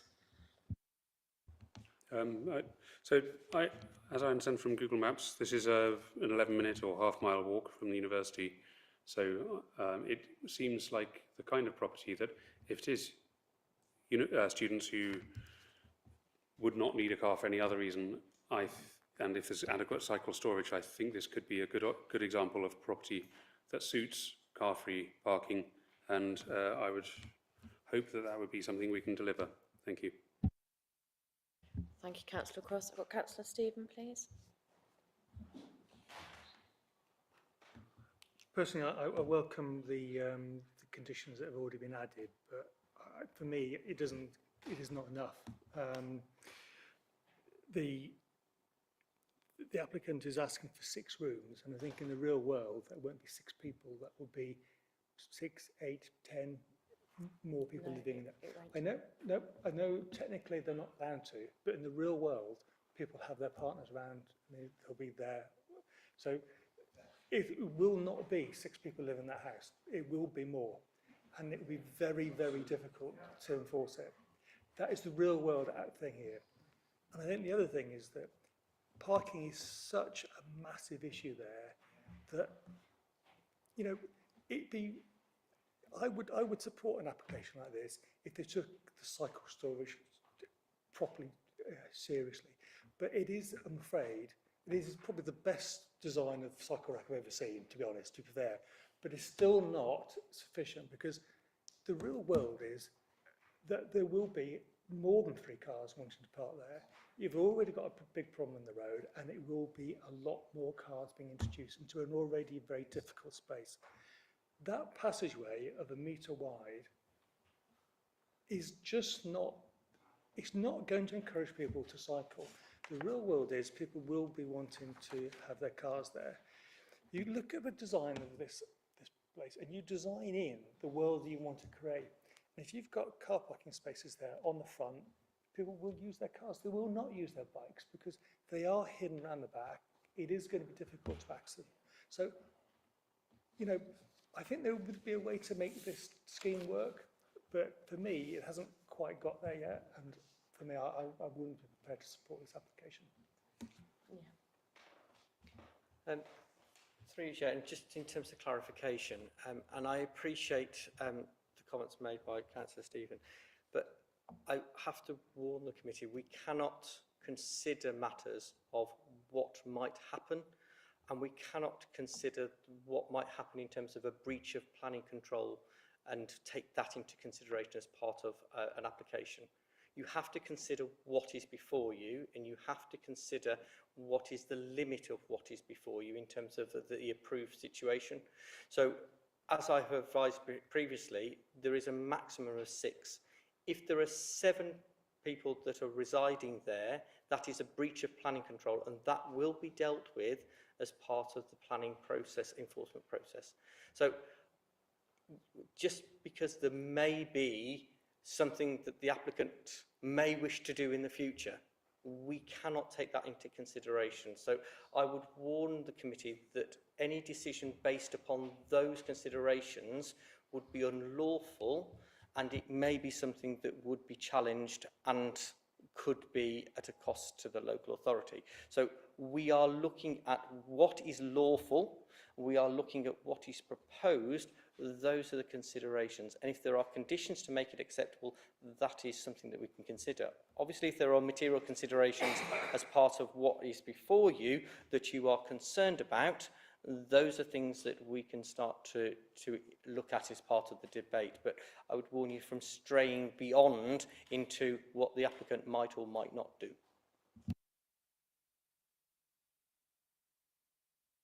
Okay, I've got Councillor De Serra, please. Thank you, Chair.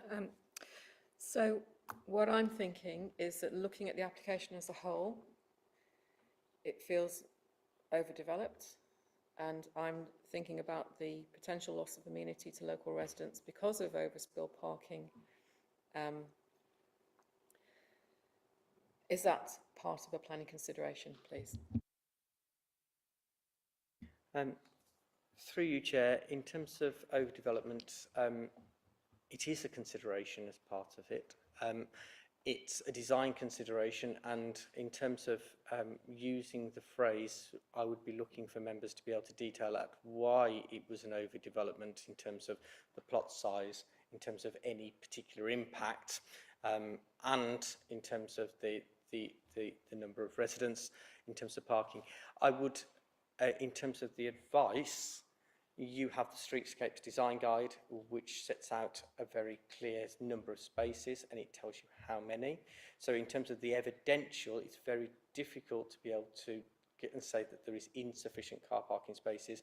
And members will recall in June that we considered an application at Comer Road, or Comer Avenue Road, in terms of a very similar case, in terms of an extension to an existing HMO, and the considerations need to be consistent so that you're showing that you're not being inconsistent in terms of your considerations as part of one application to another. So just those points I would raise. So is that a consistent view? Because I wasn't on that committee. In terms of the application that was previous in June, that was approved subject to a number of additional conditions that were added by committee, and that had compliant car parking spaces and extensions in probably a greater form than we have here. Just very quickly, so I still have a feeling that it feels overdeveloped because a 50% increase seems like at the top end of the sort of approvals that you can make, but the garden space and the proximity to other properties is not large. So that's really the basis of why it's looking that way to me. Through you, Chair, 50% isn't a large increase based on what we would normally see in terms of house extensions. And within urban areas, there can be a larger expansion of the footprint as long as it doesn't impact upon residential properties. And you will have seen from the 45-degree plans that have been provided that there is no impact in terms of residential properties. We are quite fortunate to have a design SPD that sets out a criteria for a garden space. Some authorities don't. So actually requiring them to have the 20 square metres per bedroom is something that we have as the ability to be able to control. We are in excess of that. So in terms of those considerations that officers have gone through in terms of whether it is overdevelopment, we've considered the impact on neighbours. It doesn't impact on neighbours for the reasons shown. We've considered the amount of amenity space that is left. it is providing that. They provided bin stores, they provided bike stores. So in terms of what's there, we have an extension from an officer's point of view that we consider is acceptable, and it's almost a replica of what's on the design SPD in terms of its design. We have no impact that is being demonstrated. So from our point of view, we would advise that it's not an overdevelopment, that we haven't got the empirical or the evidential provision to be able to demonstrate that it is overdevelopment. That's officer's consideration. I've got Councillor Udall, please. Thank you, Chair. I always, when it comes to planning committees, and you may not believe me, but it's true, but I always try to say yes, but, not no, because. I'm struggling on this one. I think there's more no because than yes, but. I believe the application is out of character for the neighbourhood. I believe it is an overdevelopment of the site. But essentially, I think my biggest concern is it's a 50% increase in residential use from 4 to 6. And that will mean that this house will almost certainly be permanently lost as a family home in an area where family homes are in significantly short supply. And that is of a significant concern.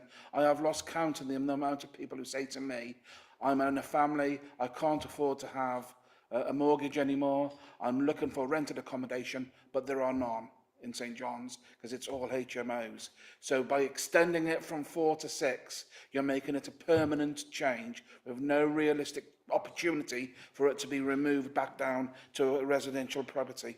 That concerns me greatly, especially when you look at the issues locally with fallen places at primary schools because there aren't families, where shops are closing because there are not family participation in shopping, and there's a huge transfer from retail into convenience food. That has got to be addressed at some point, and at some point we've got to be able to say no to this extension from 4 to 6, because that will have a significant impact on the quality of life of the residents who live in Windsor Avenue and the adjacent Woodstock Road. This is a problem, and I don't see how we can resolve it without actually sticking our thumb in the ground and saying no more. I believe this is a social issue which we could actually look at within planning terms. I'll be told and corrected if I'm wrong. I'm wrong. But it certainly is a significant issue locally. People are fed up of thinking and feeling that they're living on campus. And that's the situation which we've got in this area. And this kind of application will only demonstrate to the residents that we as a local authority are powerless to prevent it from happening any further. I hear the issues which we've got from officers. This is going to be incredibly difficult to refuse because the planning law is not in our favour. But the reality of the situation is this is a bad move in the wrong area and will have a detrimental impact on residential amenity. And if there's any way which we can refuse it, let's bloody well do so. Thank you, Chair.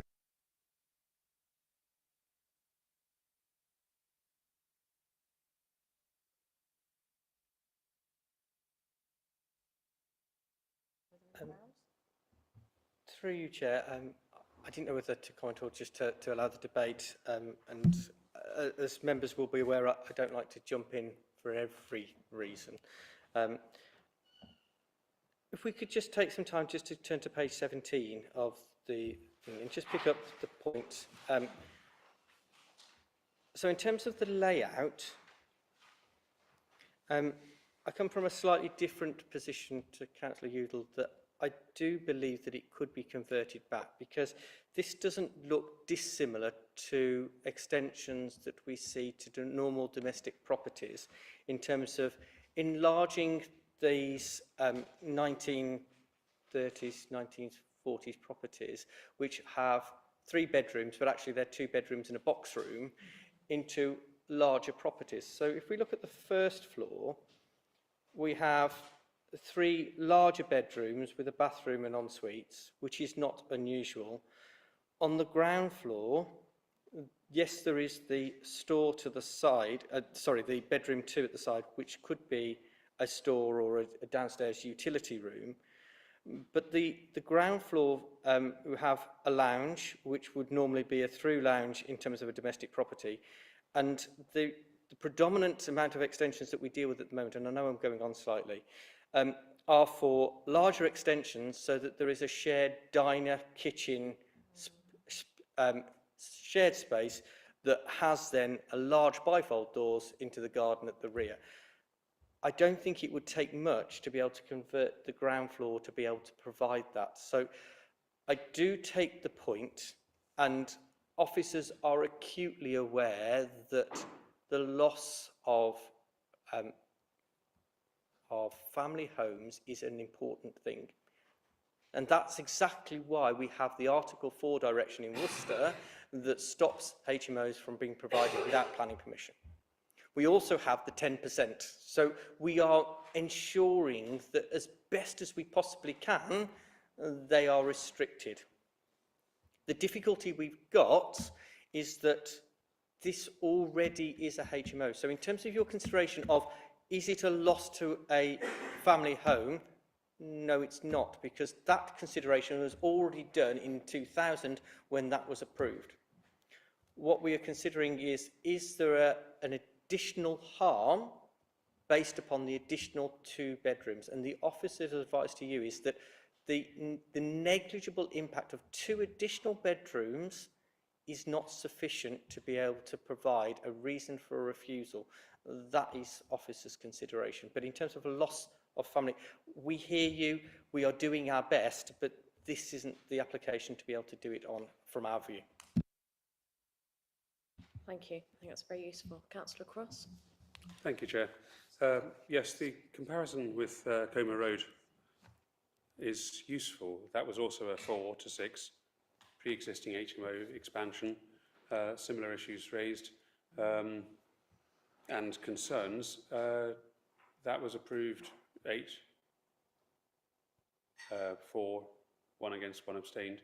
If we include also an informative within our conditions, within the travel plans or etc. about the Barrel Bike Scheme and the Community Car Club, that could be of use in terms of addressing the parking issues. In terms of consistency, I'm very mindful that if we did refuse, I feel we would be very open to losing an appeal and having costs awarded against. The quality of the debate doesn't give me reassurance that we've got robust grounds for, legal grounds, planning grounds for outright refusal. So may I suggest that we move to a vote and not further playing to the gallery, please?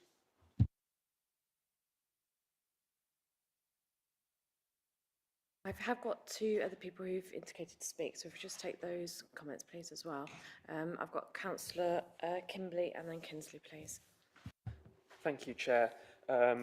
I think, not to get into speculating the what-ifs, I think that as you've said, it's generally not advisable to do that, but I think you'll allow me this one exception. I think it is reasonable for me to suppose that in a world where this was still a family home, and this was the proposal in front of us to turn it into an HMO with the current conditions, the answer from the committee would almost certainly be no. I don't think that there is any desire for there to be more HMOs. The first time I ever spoke to council, I was speaking passionately about the danger of overextension of HMOs. That being said, we are a regulatory committee in this room, and our job, I think, as I understand it, is that we are here to interpret what the rules say and what we can do within those rules, within the bounds that they set down. I worry that while we all feel very bad about this, I don't think any of us can articulate within the law exactly what it is that would prevent it, unless we can identify within the bounds of loss of amenity why that is particularly pressing. And I just want to ask if that has been explored as much as possibly can be, because clearly local residents are very concerned about this, representatives also very, very concerned about this. And I think finally, just before I shut up, the only universe in which I could conceive of approving this or voting for this is on condition that there are the most stringent conditions in terms of parking, because we cannot have overspill into the neighbouring area. There needs to be appropriate measures taken in place. I think that should include a disabled space for access purposes, but I think it also must include some sort of permit scheme or allocation of spaces to absolutely ensure that people will not be taking up places in this property, bringing in more than 3 cars, because the area clearly cannot support it. Thank you. So, Councillor Kimberley, are you saying that with those conditions, you would therefore support the scheme? Very reluctantly, I think I would support it under those conditions. Okay, thank you. Through you, Chair, I think there was a question in terms of health officers looked at this as fully as it possibly can. I'd like to be able to, and I can say, this has already been through the planning process and refused by officers because we didn't feel that there was adequate provision for all of the matters that we felt was concerns for residents. And we have pushed this both in terms of a pre-application inquiry and in terms of the application as far as we feel that concerns. And hopefully, again, members will understand that we are not going to be bringing things that are just on a whim. We are trying to work with members to be able to bring things that are absolutely as best as they possibly can. In terms of the point in terms of parking, if it was considered that in terms of making this acceptable, and that's what conditions are there to do, and as long as they meet the tests, that the control and allocation of parking in the management plan was insufficient. It has been something that this committee has added on before in terms of a specific car parking management plan, which could detail out how they're going to be allocated, how are they going to be enforced in terms of things. And the type of things that you would expect is number plates being provided, as you say, permit being provided. But again, those elements require some degree of surveillance by residents and to enable that enforcement can take place. But additional conditions can be added if that is that you wish to do so, but that's for members to do. Councillor Kinsley? Thank you, Chair. I just wanted to carry on the conversation about conditions that would make this application acceptable. A lot of the complaints about this application were about noise and disturbance, and we've discussed previously that we're not, or I don't feel hugely confident that the current kind of management plan, or the previous management plan, if it was carried forward, would be adequately address those problems. Can I ask that the conditions relating to the management plan are tightened up substantially, so that, and what I'd really wanting to see is that there is that it specifies that the management plan must provide 24-hour contact number, that there is a response to that to urgent matters within an hour, that there is a log kept of all the calls that are made to that number, and that log is available to the council and other residents. And I'd also like that the management plan be distributed to local residents. They say in the plan that they made that information available to local residents, so the management plan should be publicly available to the local residents so they know exactly what they should do when there's a matter of concern, and that they have confidence that things will be dealt with. Through you, Chair, we can ask in terms of the resolution and how they're going to deal with that, and your comments in terms of how that can be provided in 24 hours. We cannot specify within a condition of the response time, because that would then, in terms of enforceability, how do we enforce that it is within? But that can be added within, if the applicant chose to say, we will respond within an hour, that is something that was in the management plan, but it can't be something that we specify. But in terms of how we deal with that, resolution of complaints, that is certainly something that we will take as part of the comments from the planning committee that can be done. In terms of 24-hour contact, that is certainly something that we can include within the condition. And in terms of the distribution, again, that's something that can be included within the condition. So elements of what you've said can be, but I can't guarantee the response time. That is not something that would be able to be put as a detail within the condition.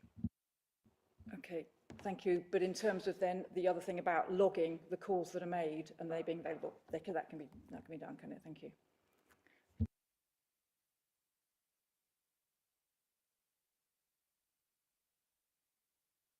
I agree with everything which has just been said, and I would also add the electric vehicle charging point as well. and I can understand where Councillor Kimberley is coming from about the permit scheme. I would advise against that, simply because it would actually discourage people from actually buying a permit and would force people to park on the road rather than not do otherwise. And it's once it's happened, it's totally unenforceable because you can't tell whose car's which. So I would not be confident about a permit scheme, and I think that could actually be counterproductive. So if those conditions were added, I wouldn't say I was happy. I would still be instinctively opposed, but it would certainly go a long way to help some of the concerns which I have. But not the permit scheme, please. Sorry, Kate.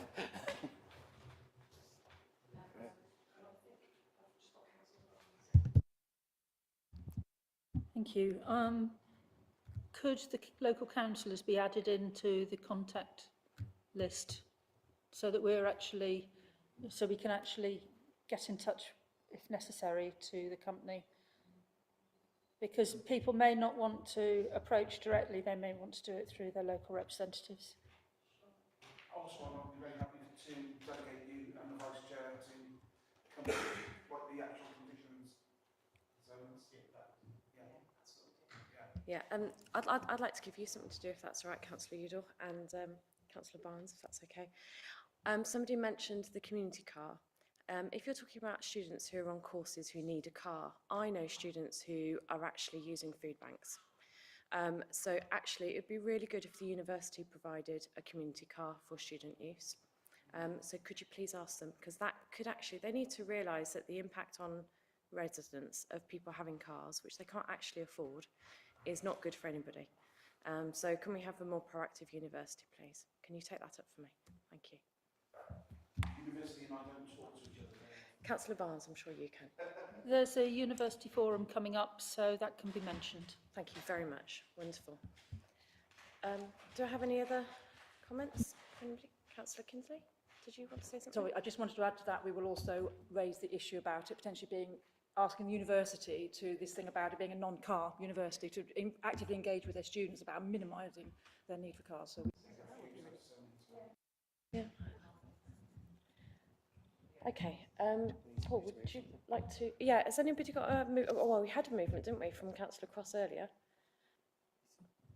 Yeah. So in terms of clarity then, if Councillor Cross is moving approval, that would be subject to an amendment to condition 4, which would include resolution of complaints, including a 24-hour contact provision. The other bullet points that are mentioned there, including an additional bullet point, the control and allocation of parking, and also to detail of how distribution to local residents and ward members would be provided, and also a log and a register of complaints that has been made. It would amend condition 6 so that the development hereby approved should not be occupied until details of the cycle parking shown on the drawing have been provided in accordance with the submitted details, and submission of details to the local planning authority have been provided and approved for the secure gate. And then an additional condition 9, which would be for an electric vehicle charging point. So those would be, it would be delegated authority.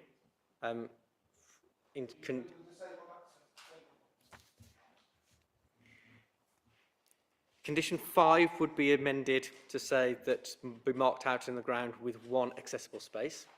That's the one. Yeah. So that, in accordance with everything, that would be delegated in consultation with the chair and vice chair to approve, subject to those, the final wording of those conditions. So that's where we're at in terms of the. And are you happy with that, Councillor? On that basis, with those details, I am happy to propose that it be that permission be granted and to start the debate. No, we've had a debate.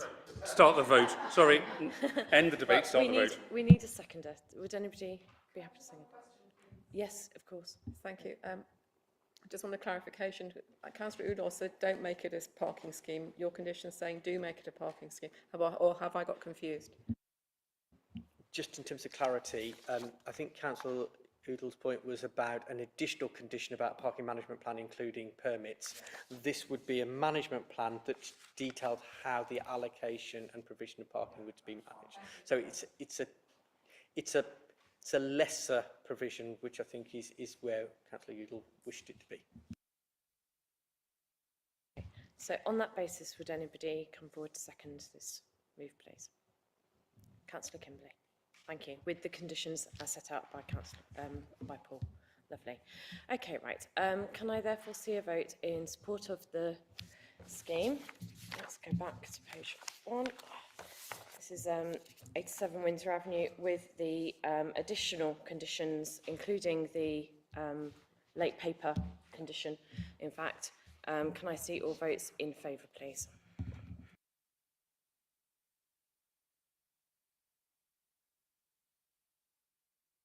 Sorry, I should have that on.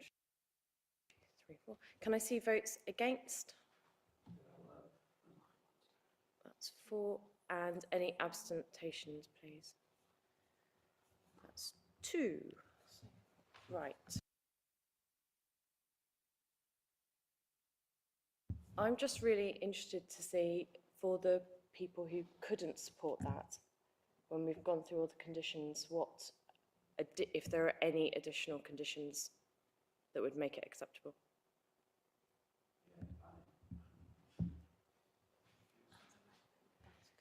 Sorry?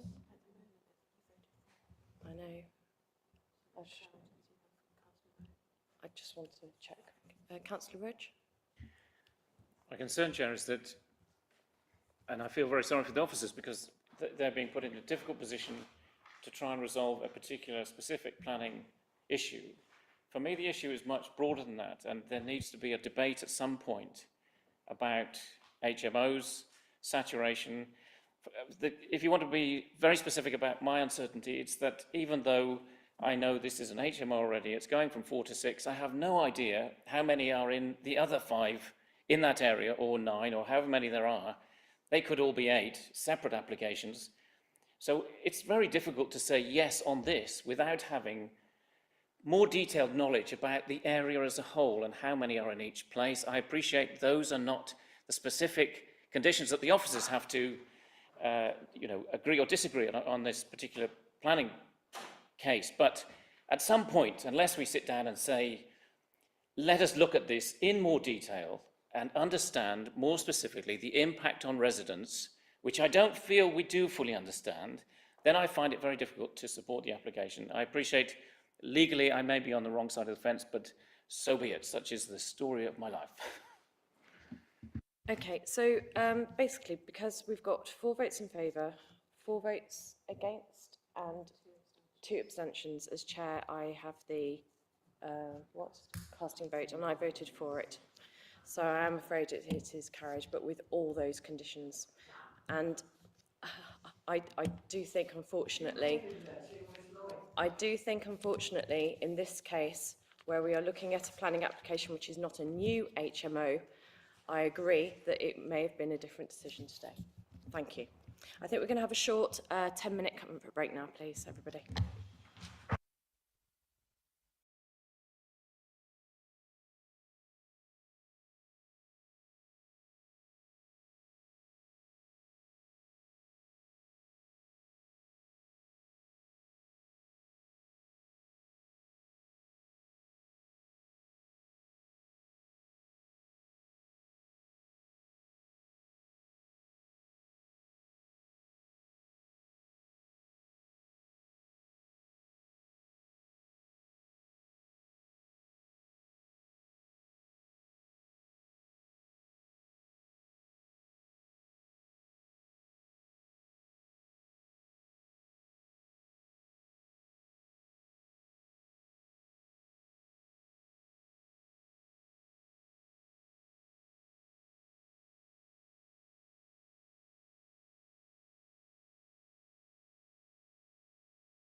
Okay, welcome back. It is now the application for 61 Spetchley Road, and we have a presentation from Rebecca. Thank you. Thank you, Chair.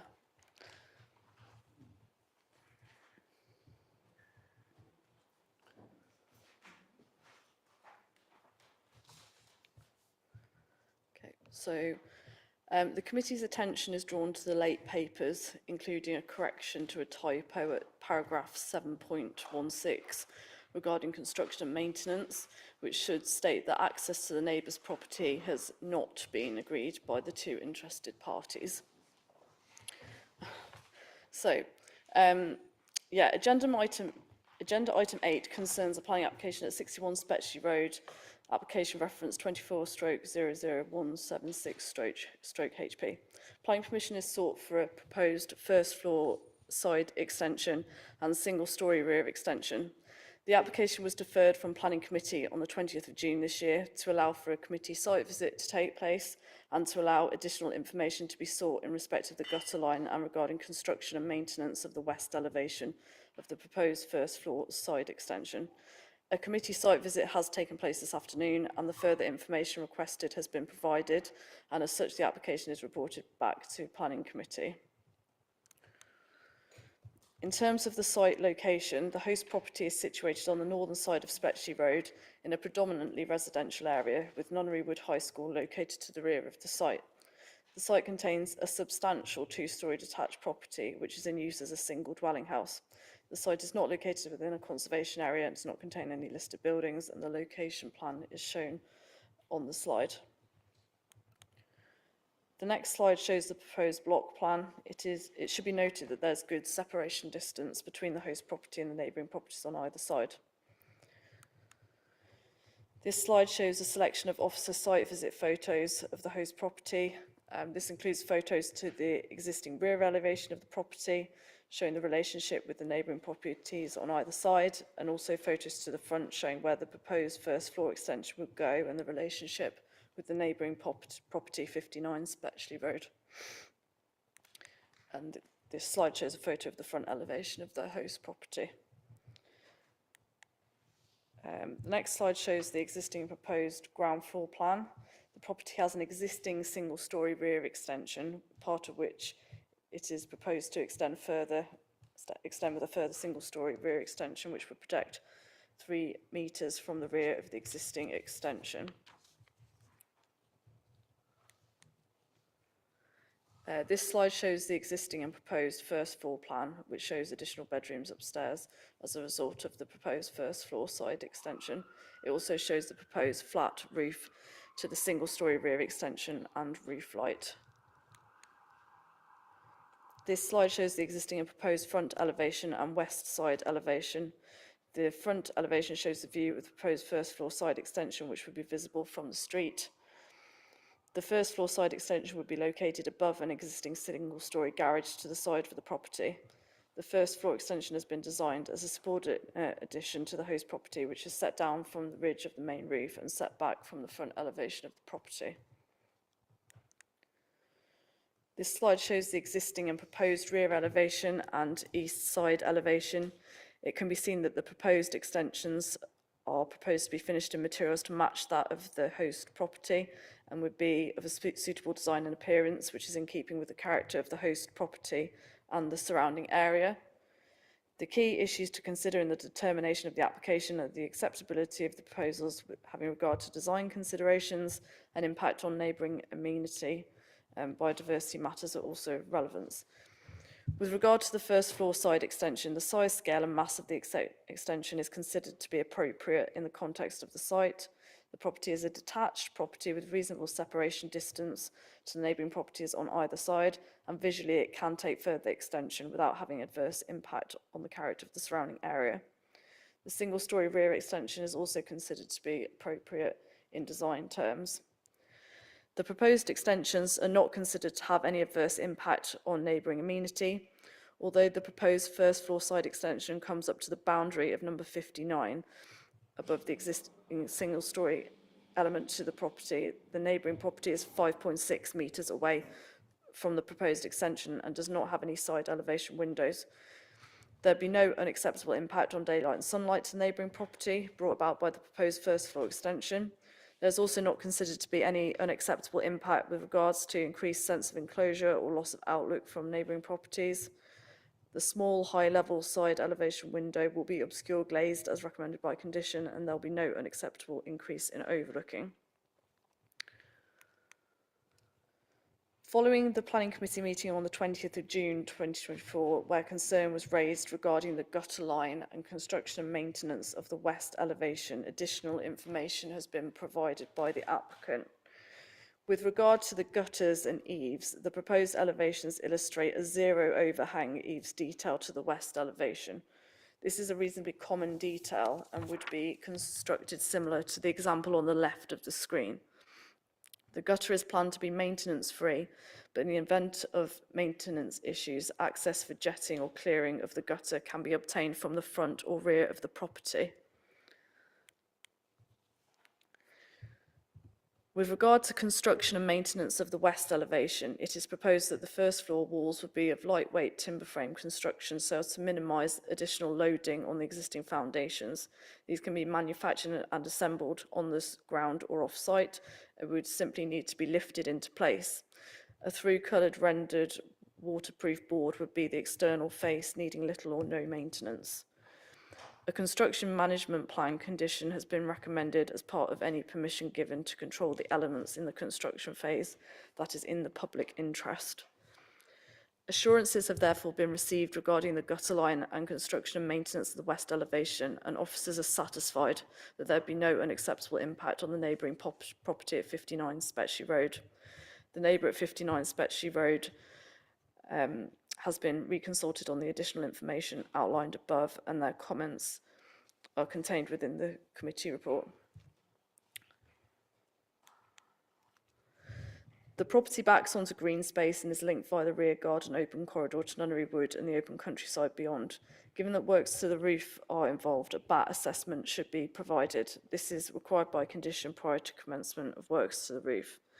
With regard to trees, there are trees and shrubbery along the western boundary, including hedge, conifer trees and an apple tree to the neighbouring property. The trees are not subject to a tree preservation order and the site is not in a conservation area. It's not considered that the proposed first floor extension is likely to impact existing trees, given that it is to be erected above an existing single-storey element to the property. 3 objections have been received regarding the application.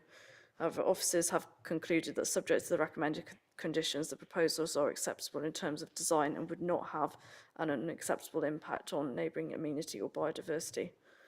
Officers therefore recommend that the application is granted subject to conditions. And that concludes the officer presentation. Thank you, Chair. Thank you very much, Rebecca. Does anyone have any questions for the officer, please? Councillor Kinsley, kick us off.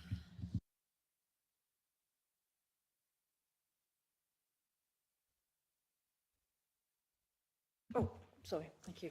Just to repeat, now, if I ask for some clarification on the guttering, it does look very neat, but it also looks as if there's a risk that it could not take the volume of water coming off the roof. It could sort of scoop in and then overflow out. But can you provide assurances that it has been tested and and that it will take volumes of water as required? I think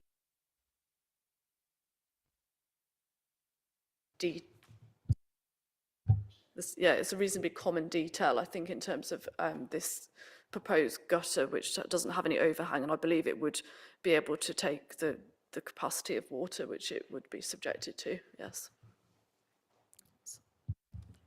Councillor De Sarro? Thank you, Chair. I asked on the site visit about some explanation or definition of the percentage increase of the footprints or actually the volume of the property. And I since had some information from an officer saying it was about 30% increase.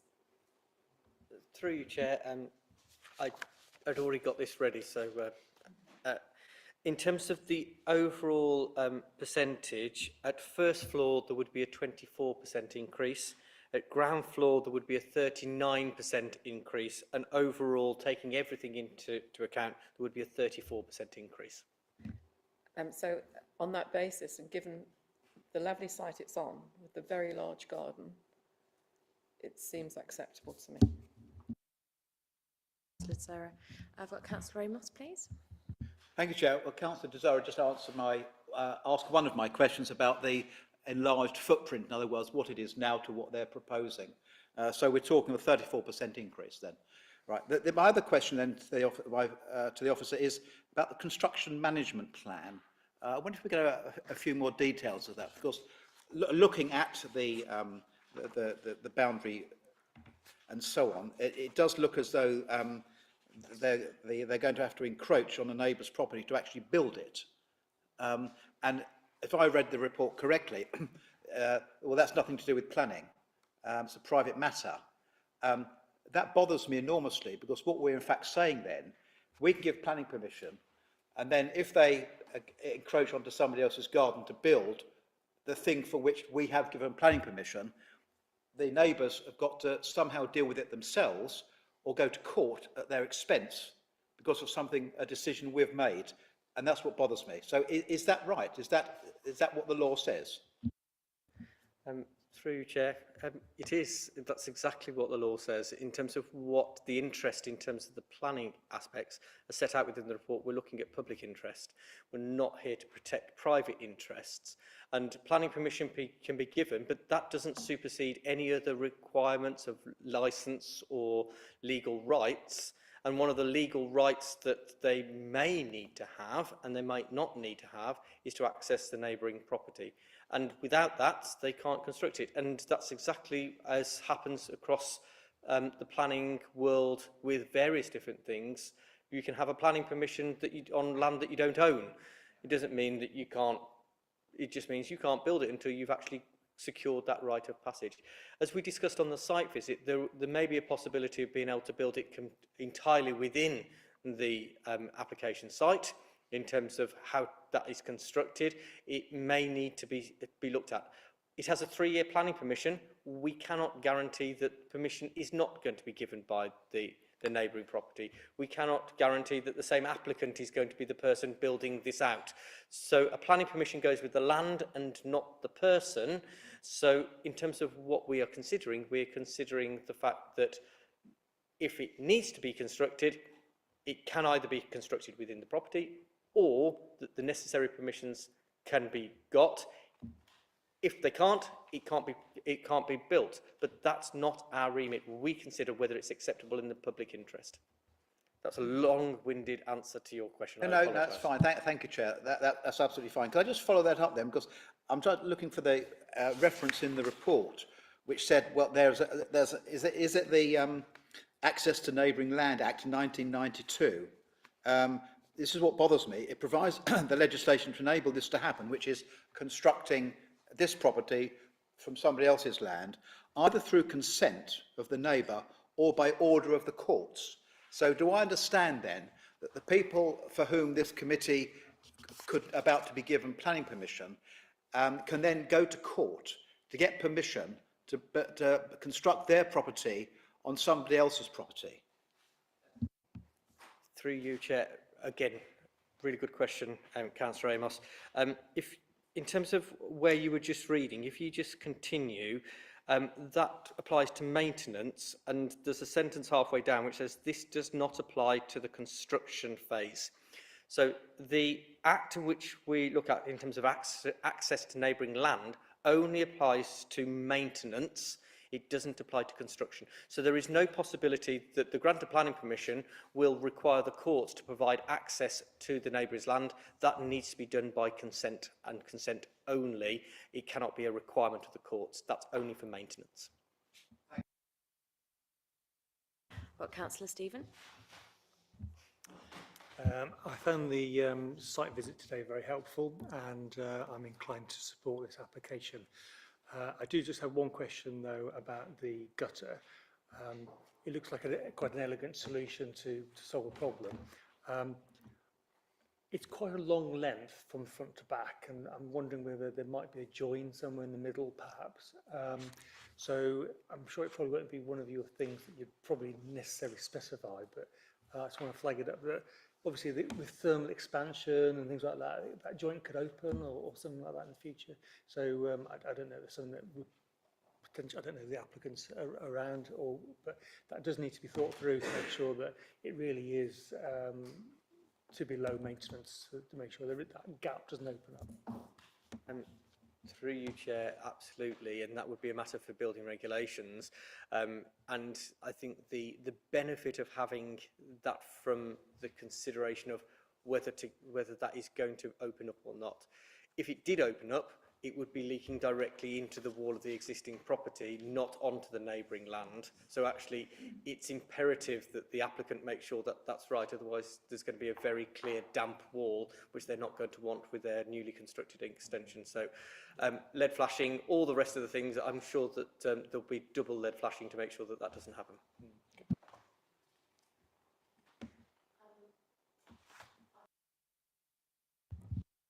My question is, the way that the front elevation has been designed, when we looked at the last application, you brought up the streetscape design. Can you just tell me whether this as well conforms to the same design standards? Through you, Chair, yes, it does. It has been set back and set down, and whilst it's not as much, and it's towards the boundary, given the distance, and members who visited the site visits will have seen the distance between the properties, that then accords with the streetscape design guide, because it's not creating a terracing effect because of the distance between the properties neighbouring to it. Do I have any other questions? Oh, Councillor Rudge. Thank you, Chair. May I ask whether the resident who's raised the concerns, do they understand the nature of what we've been debating in terms of the legalities that the planning application is for the building and not the person, etc., etc.? Through you, Chair, they have read both of our committee reports, so they understand exactly where officers are coming from. I can't speak on their behalf, but I think they disagree in terms of they feel that is putting a concern their way, but in terms of how we've set it out very clearly in terms of our position. Councillor Cross. Thank you. Quick question. I know to hark on about the gutter. It is the one element that gives me most concern. Obviously, if it fails, it fails.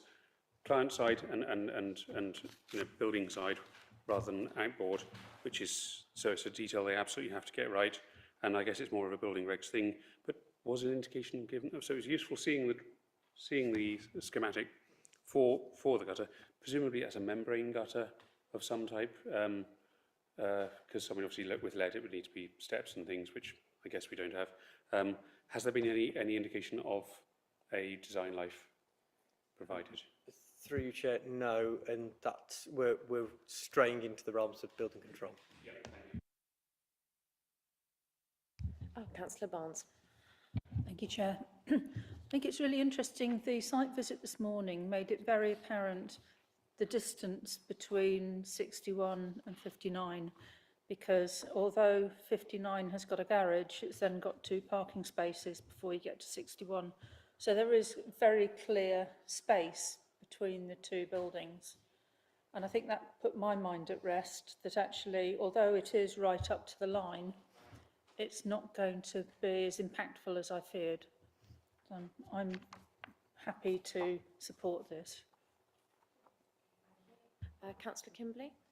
Just a very brief comment, really, just to build on what Jenny said.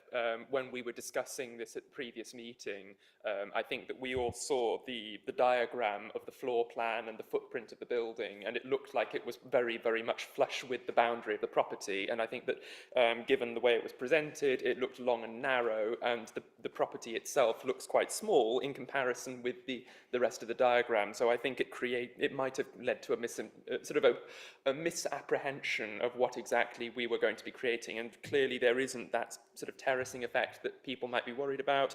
It looks like it's actually a very well thought through proposal. I think it's looking very good, and thank you to officers for bearing with us on this. Thank you. Yeah, I agree, Councillor Kimberley, that the site visit today was extremely useful. One thing that I was very aware of, when you look at the rear elevation, it looks extremely tired at the moment. It's of a time, and I expect a new modern home, a modern family is looking more for what is proposed. I mean, that's what we generally see. So, yeah, I found the site visit very useful too. Councillor Rudge. Thank you, Chair. On a technical question, just to keep Mr Round on his toes, if the resident at number 59 wanted to build up right to the edge of his boundary, could he do that? Through you, Chair, that would be a consideration in terms of the design and how it was designed to make sure that it didn't appear as a terraced property. But in theory, yes, they could, and a design could be construed that would allow that to be done. Again, how that would be done in terms of maintenance, that would be agreement between the parties. But, you know, you do see properties where they build and join together. That is something that happens. It's just with consent, and you can end up with a party wall, and there are elements that you can do. So in theory, absolutely, it depends on the detail as the devil, which is always in there. But if you wanted to, that would be a proposal that we would consider. Okay, I don't see any other questions. Jenny, I think, was it you who said you'd support it? I can't remember. Yeah. So I'm happy to propose acceptance of this as a very worthwhile option. Oh, great, lovely. And can I see anyone who's happy to second? Councillor Stephen? Great, thank you.